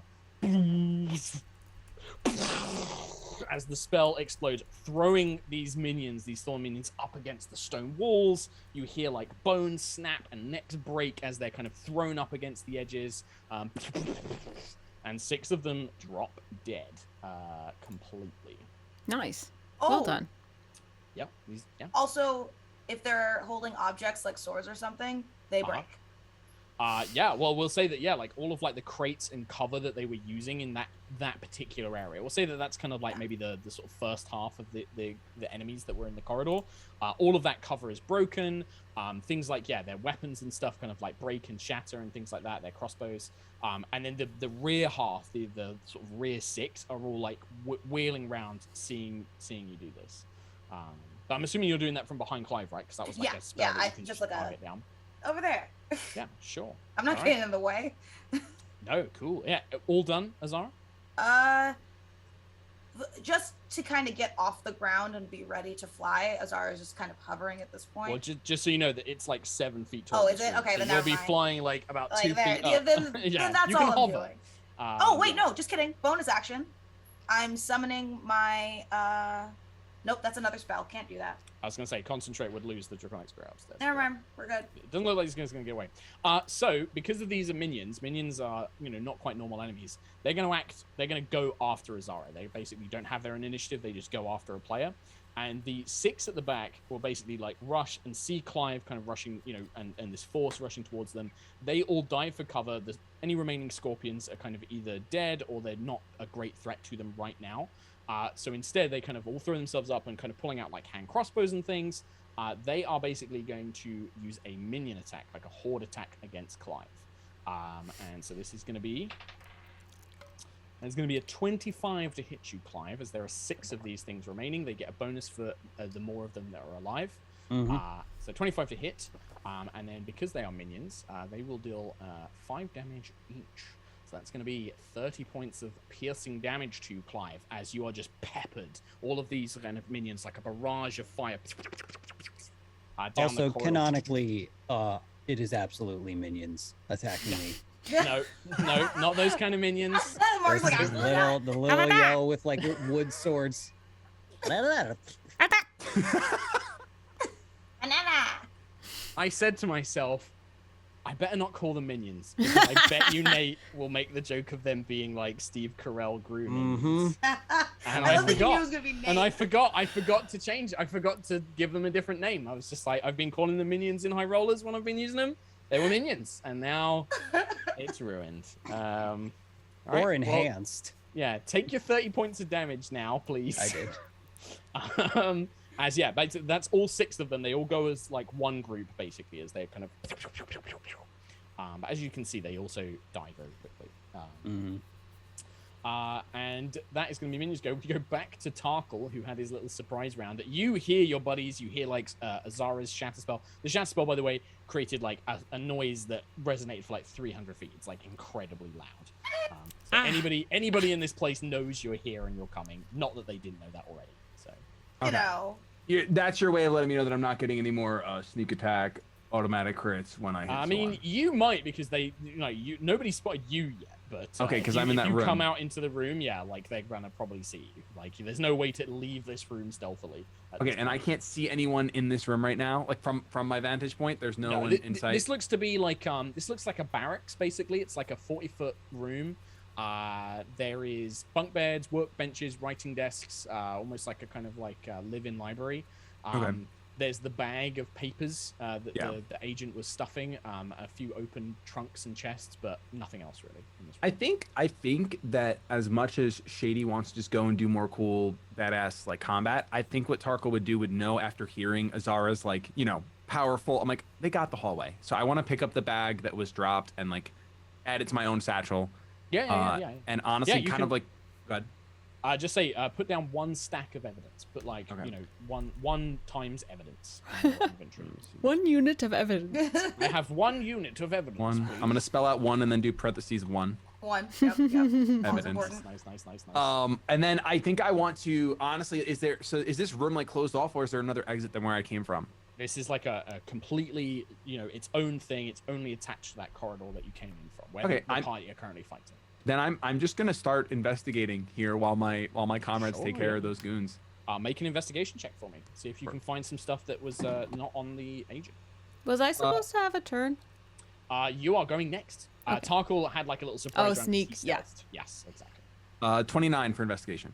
29. You spend the time, because you're like spending the 6 seconds, like you snatch up the bag that you got from the man you just ended. And then you begin sort of going through some of the unchecked trunks. You start like kind of checking papers and checking under the mattresses and the pillows, and you find a little bit more evidence. Most of it is going to be things like looks like maybe some like rudimentary kind of alchemical explosives that haven't been used yet and things like that. Basically, it's more evidence to kind of support that follow up on what the Thorns were planning and what they were doing. Add another stack of evidence to your thing, and that will have an effect when you return to Eveningstar. 2 parentheses 2 evidence. 2 parentheses 2. That's what I have. Let me get it off the screen actually. And then do you think that took all my movement to investigate the room? That's movement, action. Okay, pretty much all that. I mean, I'd say that's action and bonus action. I would say pick up the bag and then action to search. So you've still got some movement left. If you like. Okay, I think then I would get as far out of the room as I can, like towards basically. As you said, there's another room. I'm just gonna literally try to walk to the next room. You would be going back into the corridor with everybody. And then you can either choose to go towards all of the enemies, which are at the far end of the corridor, or join your companions at the start of the corridor. Oh, okay. I thought because there's not a left and right. It was corridor. Okay. The Then corridor I think then ends in a junction that splits the left and right. So this is the problem. We're trying to do it all theater of the mind. So imagine you've come down the stairs. Yep. Long corridor. I walked to the right. You went into a room on the right. You come out, and then at the end of that first corridor, there is a left and right split. Oh, okay. This was just a bonus room before. I got you. Yes, Okay. Okay. yes, Then yeah, I'm just. yeah. I think I'm gonna stand where I am. You just can stay in the room, just like chilling, just like. I'm gonna come out, but I'm gonna like hug a wall because in my mind I haven't heard Clive yell yet, so I think he's gonna be coming soon. Yeah, and this is probably where the rest of you, like, you didn't see where Tarkle went. He just vanished for a while, and then you just see him sort of like emerge from like this side room, sort of pressed up, Solid Snake style, like Metal Gear. All right, now we come to Agnes. Now it is your turn, Agnes. There's only the one other room that Tarkle was in, right? There's no other doors just in the this room hallway? that Tarkle's came out of, and then the corridor goes down, and then it splits to the left and right. Okay. Then I'll just, crack my knuckles and warm things up with a little scorching ray. Just pew pew pew. Okay. At some of the ones that are left. Yeah, what level Scorching Ray do you want to do? Just base level, or do you want to do a high level? Yeah, I'll cast it second. There are 6 minions left. If there are 6, I definitely want to hit them all. That would be cute. So, Scorching Ray at, let's see, 1 additional ray for each slot above second. So I would need 6th. 3rd, 4th, 5th. Yeah, 5th level, I think. 5th. 6. I can do 5th. Let's do 5th. That'll be fun. Sure. Scorching Ray at 5th. There we go. So you should get 6 attacks, 6 spell attacks. I'm assuming you want to target 1 against each minion. Yes. Sure. So many toasty little bananas. Oh my gosh. I rolled a nat 1 on one of them. Okay. Yeah, so the damage, because it will be individuals. So the first one would miss, because a natural 1. So it kind of scorches the corridor, maybe setting a few of the broken crates and barrels on fire, but not striking its target. Those are horrible rolls. So the first one. I'm trying to expand it because I rolled 60-20 on D&D Beyond, and in the game log it shows me the first 3, but there's no way to expand it. It just tells me the total. So I'm just gonna have to go back. So the first 3 were. It will just tell you the total, unfortunately. Yeah. So I had 10, just do individually. 5, 1, and then I get 3 more. Actually, I can see them. So the first one was a 10. So what was Which is a 19. So that will hit. The second one is a 5 plus 9. So 14 just barely misses. The next one was a natural 1, miss. 16 plus your 9 will definitely hit.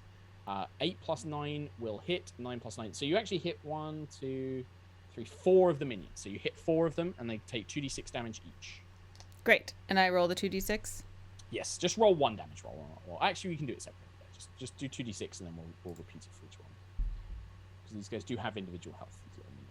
And remember, I do an extra amount because of my enhanced bond. That's true. You only get it to 1 roll, though, of the spell. Because otherwise, you would get it. You don't get it on each individual. Right. All right. Well, let's do it with that one then. So it's 4 plus. Is it an extra d8? I'm gonna have to remember. That's right. It's been a while. Enhanced bond. D8. Yep. D8. Yeah.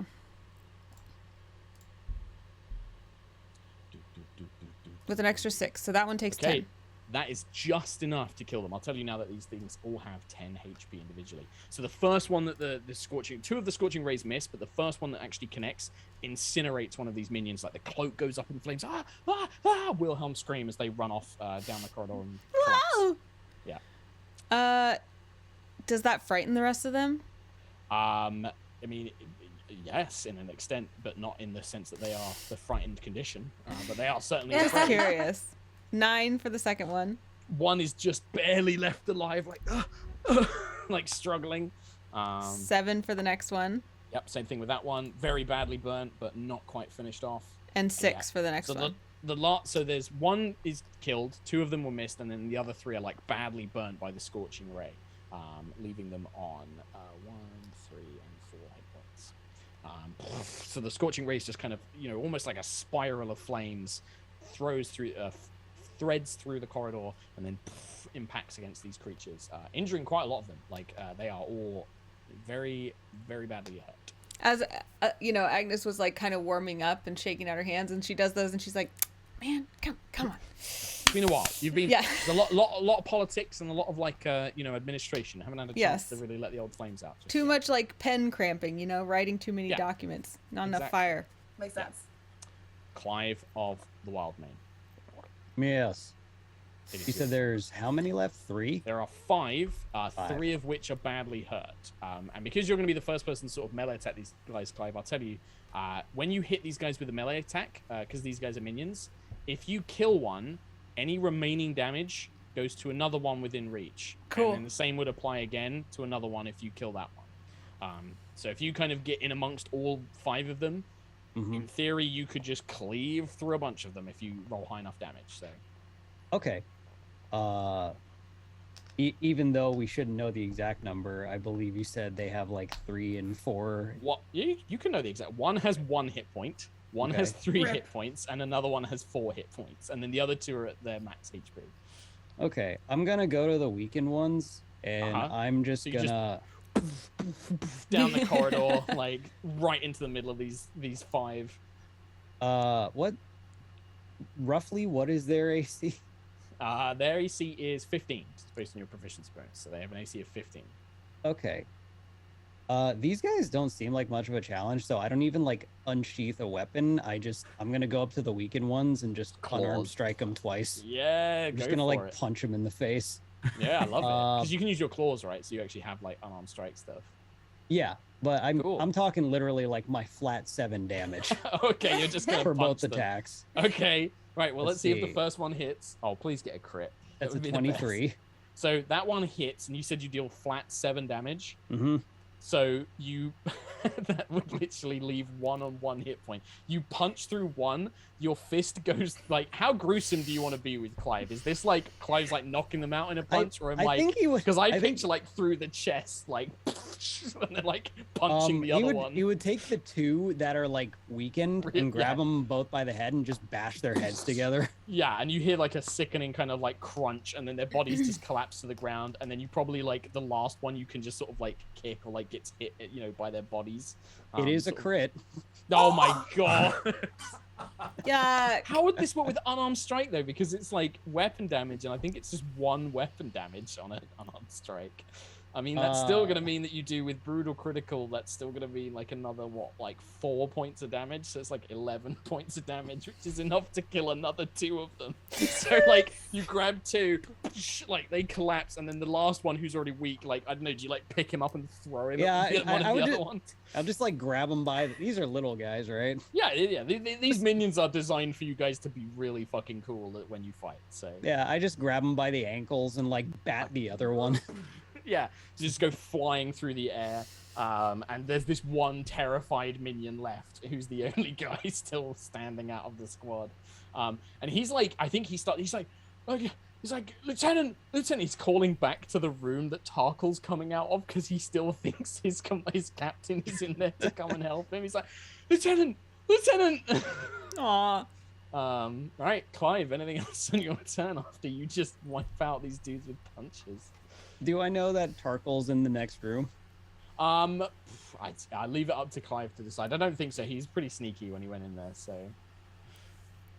No, before I do anything else, I'll just call Tarkle!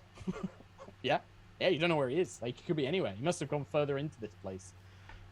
I'll just like walk past the remaining one and just start looking for him. Yeah, I'll say that with the rest of your movement, you kind of get to the end of the corridor, and you can see that it goes left and right.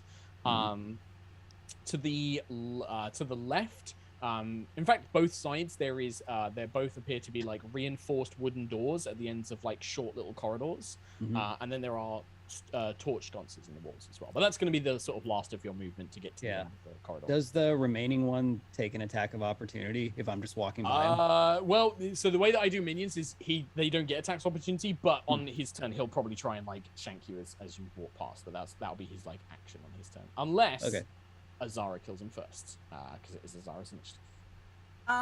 I think you said that it's pretty clear that these guys have like no authority, so like they wouldn't know where anything is. They might do. They absolutely could do. They might have knowledge about this space and you know, things like that. Like, they certainly, if there's any surprises, these guys might know. Even though they're minions to you guys, because remember, you guys are high-level heroes. That's why you guys are wiping the floor with these guys. Against, like, your soldiers, these guys would probably actually be a threat. They would have, like, different stats and stuff if they were fighting their own, you know, sort of level of power. Right. Pose. But against you guys, then I think Azara is going to menacingly walk up to this this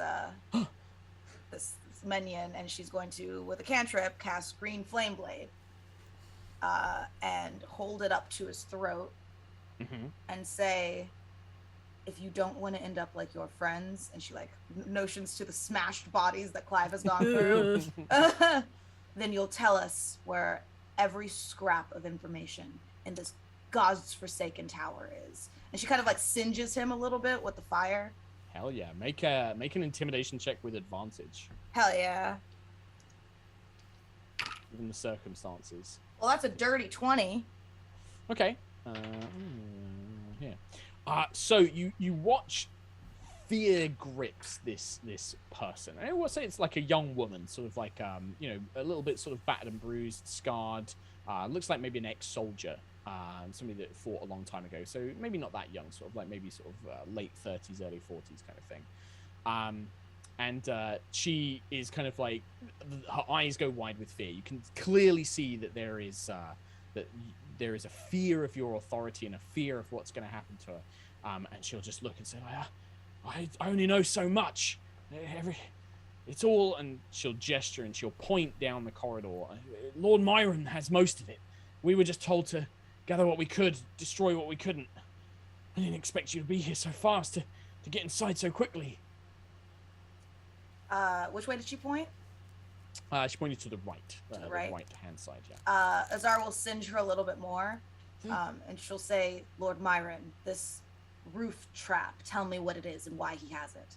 Okay, well, that we'll have to wait and see if that's on their initiative, because that's a lot for 6 seconds. All right. But because you made that intimidation check, this minion is not going to take any actions. They are just not going to do anything this turn. Tarkle. Since I had come out of the room and been all sneaky, did I hear that conversation just now with Azara? Yes. Yeah, absolutely. Okay. Yeah, absolutely. You will, like, as you leave, by the way, like, at this point, there's nothing for you to really hide in. All the crates and covers being destroyed. Like, at this point, like, you're just in a kind of, like, 10-foot open square stone corridor. You can see, like, Azara and Clive have moved to the far end where it goes in either direction. And then Agnis is still just behind you on the stairs, hands, you know, still smoldering. Okay. I guess I'll just, like, say at this point, because this is just one peon who's probably peed himself at this point. It sounds like most of the evidence is going to be in Lord Myron's room, and the trap is to destroy that room, so we have to get in there before he does. And she said it's to the right, Azara? Yes. And then she, like, pokes her just to make sure she's not fucking with me. Then I'm just going to head that way, basically. Head down the corridor and head to the right. Okay, all right. Can you make an intelligence saving throw for me? Okay. That is that's just 9. 9 plus int is 5, so 14. Okay. You run around the corridor. You dart to the side, and it's at the last second, Tarkle, that you remember when you were investigating this place in your Raycon. You remember that something about another trap in the corridor. Uh-oh. And that's when your foot hits the ground and the pit underneath it collapses. Can you make a dexterity saving throw? Oh, I'm really good at those, at least. Why didn't I? Whoa, my dice got stuck in my tower. 18 plus dex 9, 27. So as the ground like breaks out in front of you and you begin to sort of pitch forward into what looks to be like a 30-foot deep stone sort of like chute trap with spikes at the bottom, you basically Kiss of Silver or Epilogue, whichever you prefer, you manage to kind of like dig into the side, and that gives you enough leverage to just swing and kind of keep yourself up on the side of the ledge just before you plummet down. It's about a 10-foot wide pit. It's literally there to catch anybody by surprise if they activate it. But yeah, cool. Unfortunately, your question to me at the beginning, like, do I know anything about this place? And I was like, yeah, there's like a trapped corridor, and then the Lord Myron's room is trapped. I was just like, I'll give him an intelligence saving throw, and I'll remind him about it if he. I didn't bring it up. Okay, yeah. That's fair. But yeah, so you do manage to kind of like, as you step down, kind of catch yourself, but you are now sort of separated from the door by a 10-foot pit. Do I have time to talk? Yeah, of course, yeah. Okay, I say, there are traps in here. Be careful when we get closer to the room, because I may have forgotten that his room will be trapped.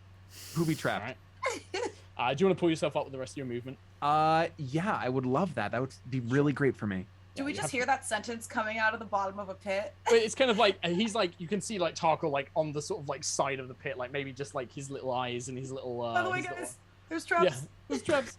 As he's like, huh. And then Clive, you thought Tarkle was ahead of you. He just ran past you and then nearly fell in a hole in the ground that just appeared.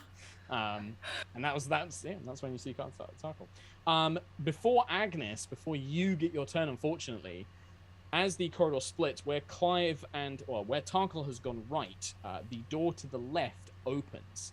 And you see another room filled with, very similar to the last one, sort of workbenches, beds, various different supplies, chests, supplies, that sort of thing. You see another group of those, the minions, the Thorn minions, as well as one of the more senior-looking figures, who appears to be there as well.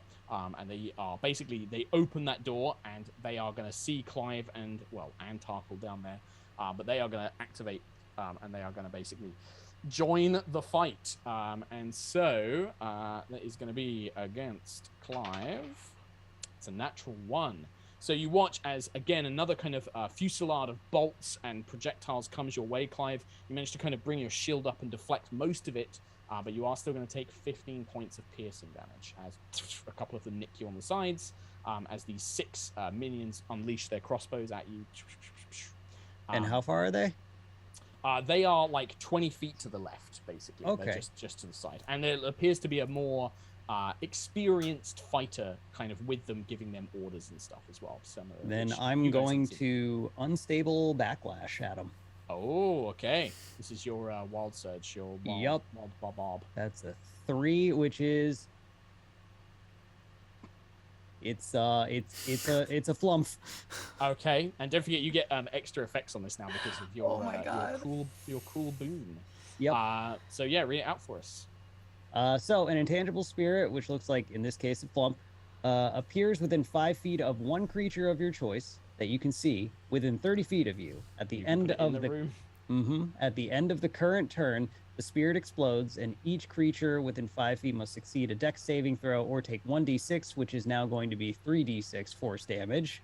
Yep. Until your rage ends, you can. Oh, I'm not raging, so that just happens. That just happens, but that happens at the end of the current round, right? Or does it say turn? It says turn. The end of their turn. So it explodes. The minions will automatically fail the saving throw. Okay. However, the more senior-looking fellow will also fail with an 11. Sweet, so that's 3d6. So again, a kind of jellyfish-looking sort of creature of pastel blue and pinks kind of appears. And explodes for, oh my god, 17 force damage. Almost max roll. 6 of the minions are killed as the exploding flump basically erupts into glittery force, throwing these minions to the ground. Confetti. Like, they just collapse to the ground as they're blown apart into walls and things, similar to Azara's shatter spell, leaving a very stunned-looking agent still standing. So these poor dudes walked into a room, a flump appeared, then they died. Yeah. Clive of the Wild Maiden. Yeah. They were like in the room, they heard all the battle, their like lieutenants like, right, as soon as we hear them in position, we open the door, we unload. Okay. Open the door. They all shoot at Clive, and then Clive like looks at them, and the flump appears and explodes and kills them. Yeah. Oh my god. Well. So there are still some senior members left, or they all were cleared? All the minions are dead, but there is one sort of more senior guy. But they are tucked around a corner. You would have to move up. Yeah, and I don't see them yet. Yeah. And none of my scorpions have brought me any paper yet? Oh,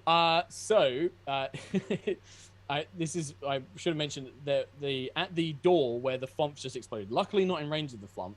The doors were closed, and there were 2 scorpions on either side, like trying to get the door open, but they couldn't get it open. They were at the doors, like trying to get inside. But now the doors have been opened. The scorpions are like they've moved inside, and they're trying to find papers. At least one of the doors. One of the doors is still closed on the other side of the pit trap. I guess I'll just, move. Can I move in range of this other person? Absolutely, yeah. You can move to the end of the corridor. You are now sort of like Tarkle's pulling himself up out of the pit. Clive has just made a flump appear and explode. And you're up with those guys now. And technically Azara is there with the one remaining sort of surviving minion that she was interrogating. I'm just going to kind of like calmly walk over there and then just like primal savagery, just try to take him down with my claws. Yeah, you just burst into him, run up into him. 21. That is a hit. And he gets 12 poison? What kind of damage is this? I think it's acid damage, actually. Yeah, 12 acid, and then plus the D8 of fire. I think you only get that on fire spells, and only if they're first level or higher, I think. My bad. But that's all right. Is he down or not? No, this guy definitely seems a little bit tougher than these minions, and is sort of rebuffing, like takes damage and is like, like kind of pulls their arm back as this kind of like leaked acid. I almost like imagine it almost maybe it's a bit more like lava. It's still going to do acid damage, but kind of as you kind of rake it down, it's like this fiery ooze. Well, then Candor's going to try to help out and be like, pew, and shoot Flame Seed as well. Love it. And that will be to hit. I rolled a 1. It's still plus 9, so it's a 10. But it's a natural 1, unfortunately, which means it automatically misses. So Candor's rusty too. Yeah, Candor's kind of like bolt hits maybe one of the bunk beds and sets the pillow on fire. Or it tries to shoot Flame Seed and just a little puff of smoke comes out. And it kind of clears his throat. One thing I forgot, actually, Clive, could you make a Constitution save for me? In fact, I'm just going to do it as 1, and then I'm just going to damage. Sure. That's a 25. 25. You're going to take half this damage. So when the flump killed all of those minions, the one agent who was still like the kind of more experienced agent, as they all kind of like died in their sort of recovery, they're like, and they sort of raise their hand up, and you watch, it's almost like tendrils of like green mist are pulled out of their bodies and are thrown towards you as they died around them.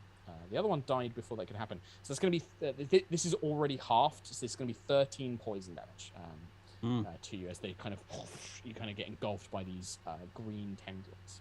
I forgot to do that on their turn. That was a reaction. But Agnis, yeah. So the primal savagery kind of rakes through. They kind of clutch their chest. Candor unfortunately misses. We go to Clive of the Wildmane. I'm gonna swing at him. Alrighty. I kind of like step aside. Yeah, just like, please, Clive. Yeah, after you.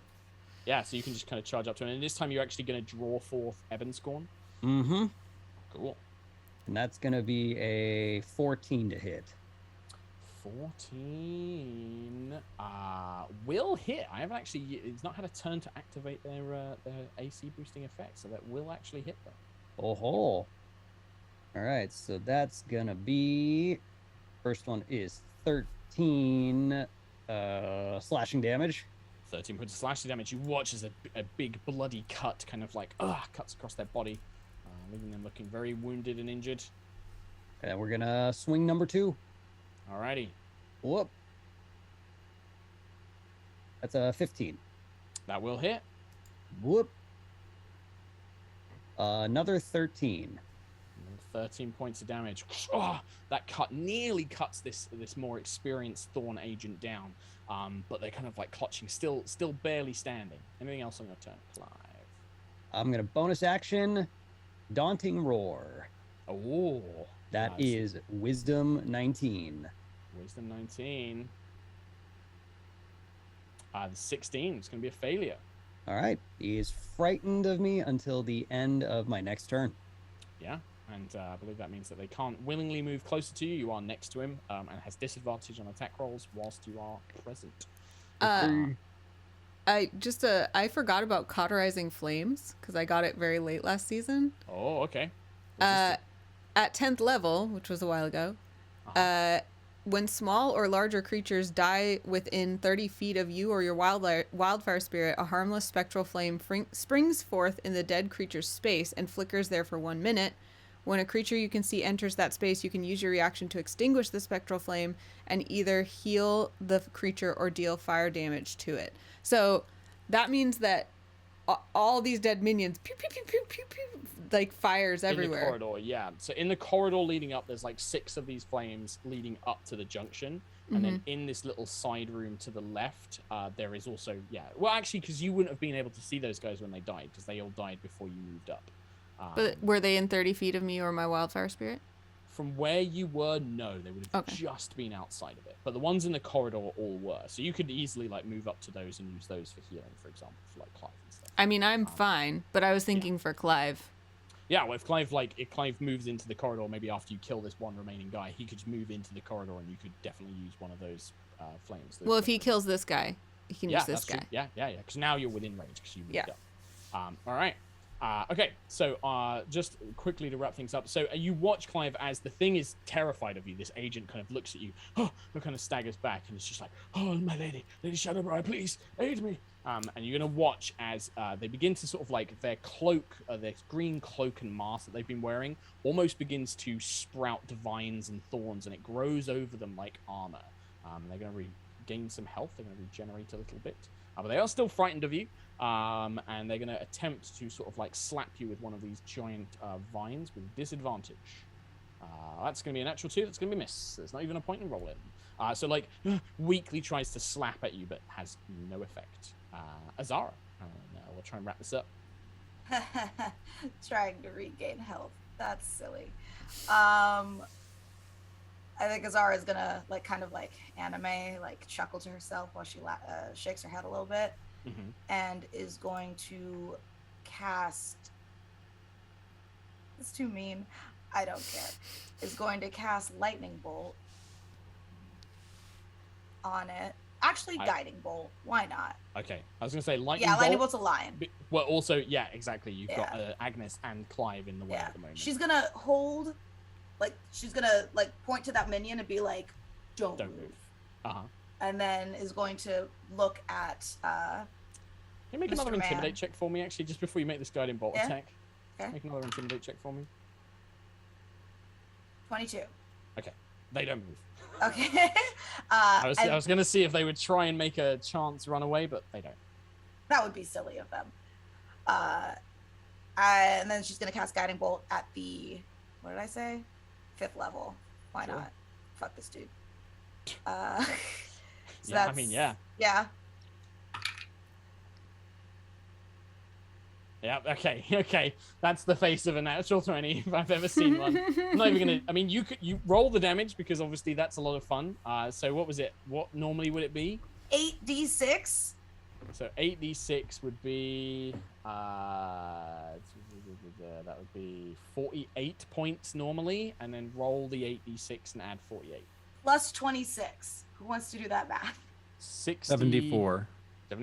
74 points of radiant damage. So with Guiding Bolt being one of your cleric spells and coming from Adriphania, is this like this is what I have in my head. Tell me if this is what you have, or like if you think of something. For me, it's like rather than it being like a bolt of like energy, it's like ribbons of wind, like almost like kind of like trailing through, kind of like on launching like a barrage of like golden winds that kind of like kind of slam. Absolutely. I would say also on something such high level, I think there's some like razor sharp feathers that are added to the swirls of wind. Cool. Kind of cut through. This thing is diced to read. It is just nothing left. It's blown up against the back wall, pinned in place, and then just drops to the ground. The thorny cape and mask immediately disappears and begins to just sort of decompose rapidly as it lands. As a bonus action, Azara will turn to the minion and like see if she's terrified by that and be like, Oh, yeah. anything else you've forgotten to tell me? Nothing that I know. We weren't told too much. The lieutenants, and she points in the direction of the one you killed, they knew more along with the Lord Myron. Oops. Shit. Zara would kind of be like, should have figured. Yeah. Well, you guys you can drop out of initiative now because pretty much all the enemies dead. I'm not gonna have this one minion is just sort of like got her hands up and she's just like, I'm not gonna mess with you guys. Tarkle, you can pull yourself out of the pit, and you look on the other side and there's just these two scorpions like scratching at a wooden door. Agnis, the two that got let in, basically come up to you with like stacks of like papers and books in their claws. Like, Thank you. you may add a stack of evidence. A Agnis. stack. One evidence. Oh, it's only one. I got all that stack, paper. It one. counts as one. Yeah. One Well, parentheses, one. abstract one. Yeah, abstract one. It is many evidences combined into one stack of evidences. One parentheses one evidence. Lovely. But yeah, you guys are faced with a short 10-foot pit and then a closed wooden door. With my strength, now it is not good. However, elves are small. Could I carry friends over a pit? What's your strength? 8? Perhaps. At best, I mean, Agnis and Tarkle don't wear like heavy. You certainly couldn't carry Clive. No, that's Most why I said certainly elves are not. small. Yeah. I think that like Agnis or Tarkle, you could, but if you carried them for any kind of great distance, you would very quickly become exhausted. But like just over the pit. I think over the pit, like Pit. And it's also that it's wide enough here that you could probably just use. It's more like you're gliding with your wings rather than it is like actual flying. Okay. Well, that being said, I would offer to help the nobles across the pit. Sure. I mean, I think like both Agnis and Tarkle, like this jump, like it wouldn't be, with a running jump you could easily. Yeah, but Agnis knows Azara is just really proud of her new wings, and so Agnis is like totally and like takes her hand and lets Agnis makes the jump, but is like, whoa. Yeah. Azara feels real proud. Yeah. Nice. There you go. So we got everything in that other, because there was another room, right? Opposite of the pit where the scorpions came out of? Scorpions came out carrying papers. Okay. Do we think you're... Shoot, more paper. How smart are these scorpions?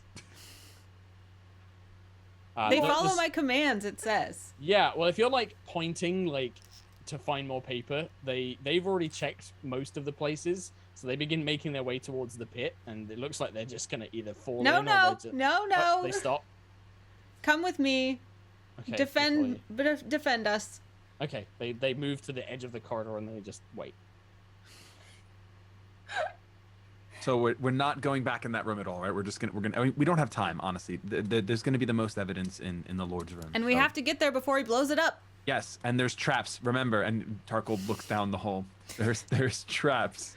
Well, why don't you go ahead and search for traps? Yes. Well, now I remember where the traps are. I remember what they look like. So Very good. I will both sneak and smart walk.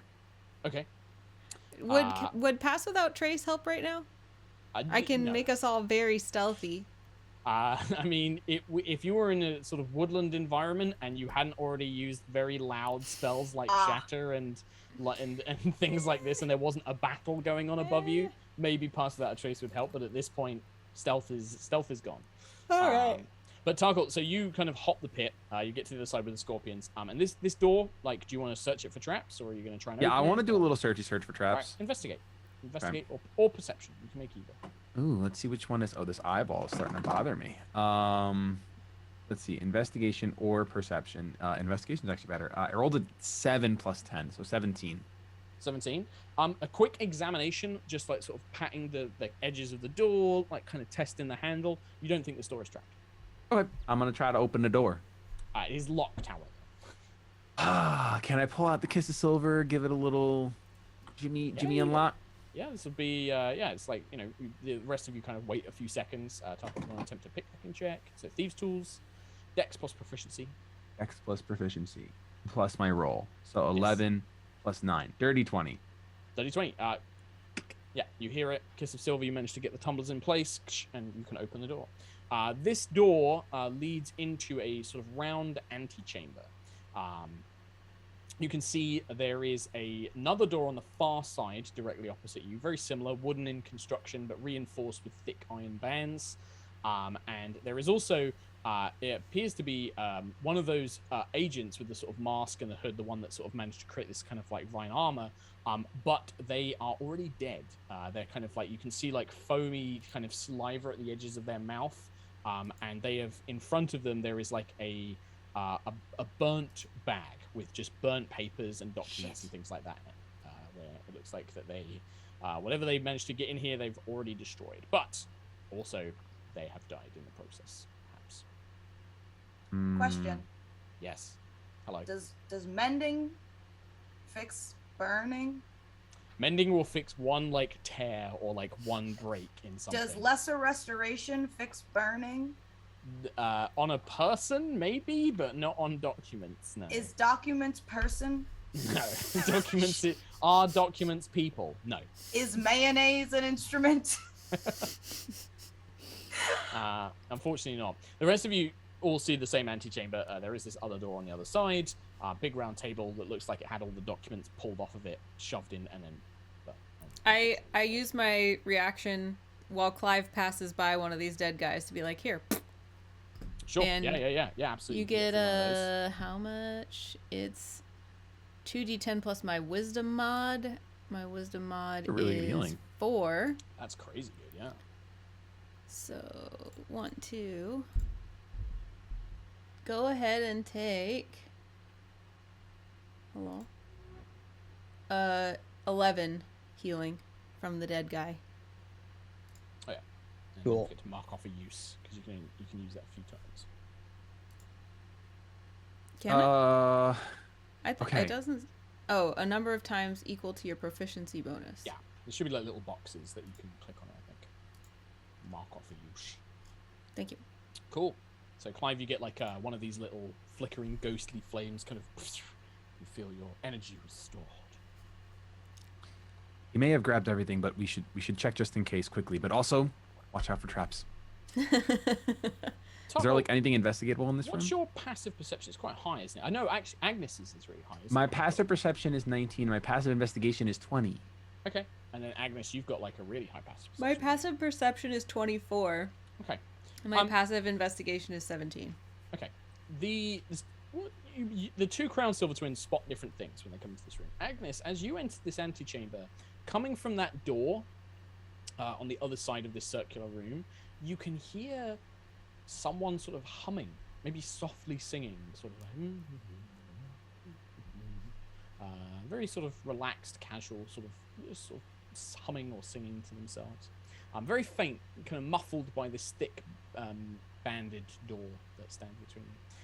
Tarkle, when you're kind of looking around the room, you only just notice it. But on that door, from behind which there is singing, you catch, as you pass a certain bit, a bit of light, kind of from maybe like a broken piece of ceiling or like a broken corner or something like that. Or maybe a light off like, Agnes's flaming mantle. Etched into the door, you can see runic writing. Do I understand what it reads? Make an Arcana check for me. Oh, I don't even know. That's a +0. That's a 6. 6. Ask Azara. Azara knows how to do that stuff. No idea.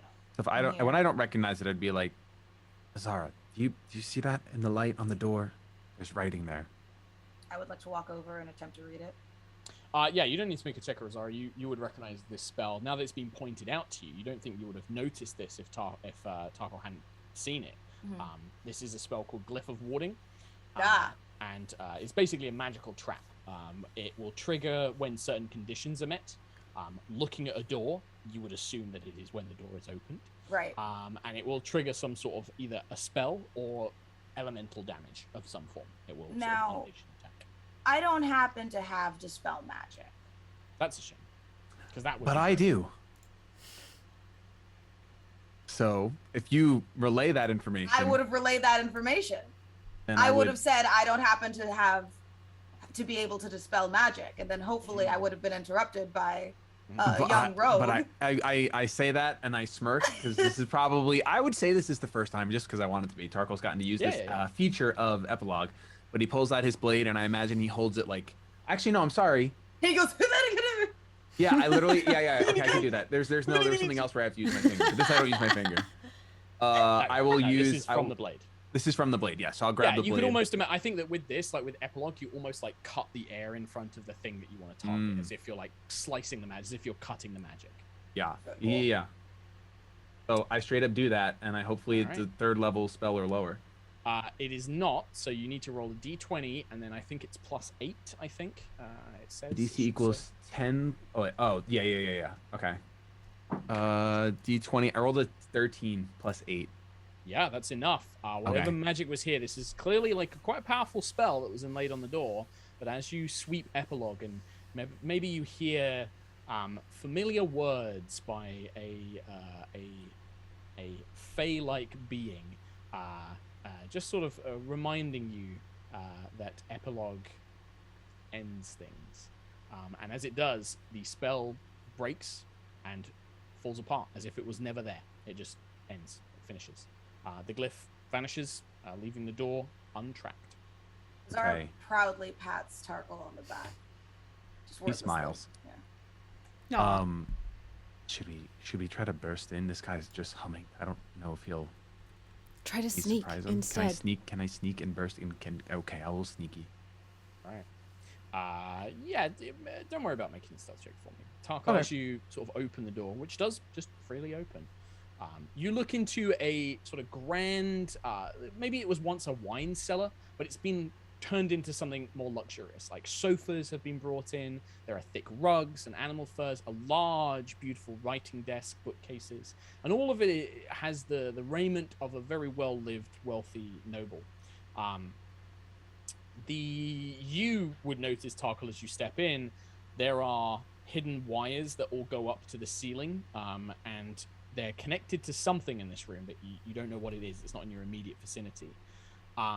But basically just sat on the desk facing towards the door, thumbing through a book with one hand.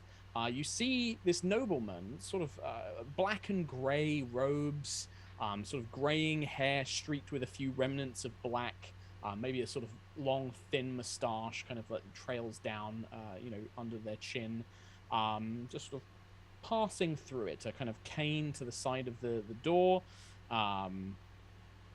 Just seems to, doesn't seem to recognize you as you sort of open the door. Certainly doesn't seem to be paying you too much mind as you do so. And then as you guys all sort of like move in, I'm assuming at some point, or Tarkle begins kind of stealthing his way, trying to make his way towards this figure, hoping that he's hidden.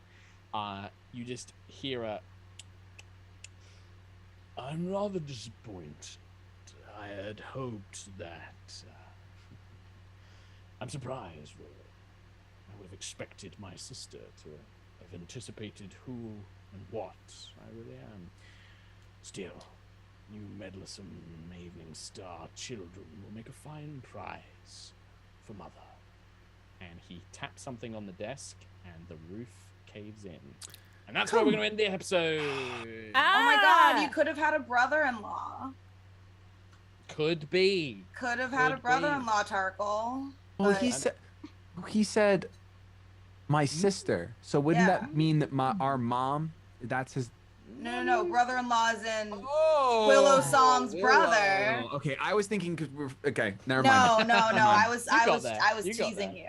As a reaction, I would like for the roof to not cave in. Okay. Bam. Well, hang on. Let me roll for that, Nate. Let me see. No time. It succeeds. Natural one. Sorry. Oh shit! Hate that. Shoot. So, episode 1.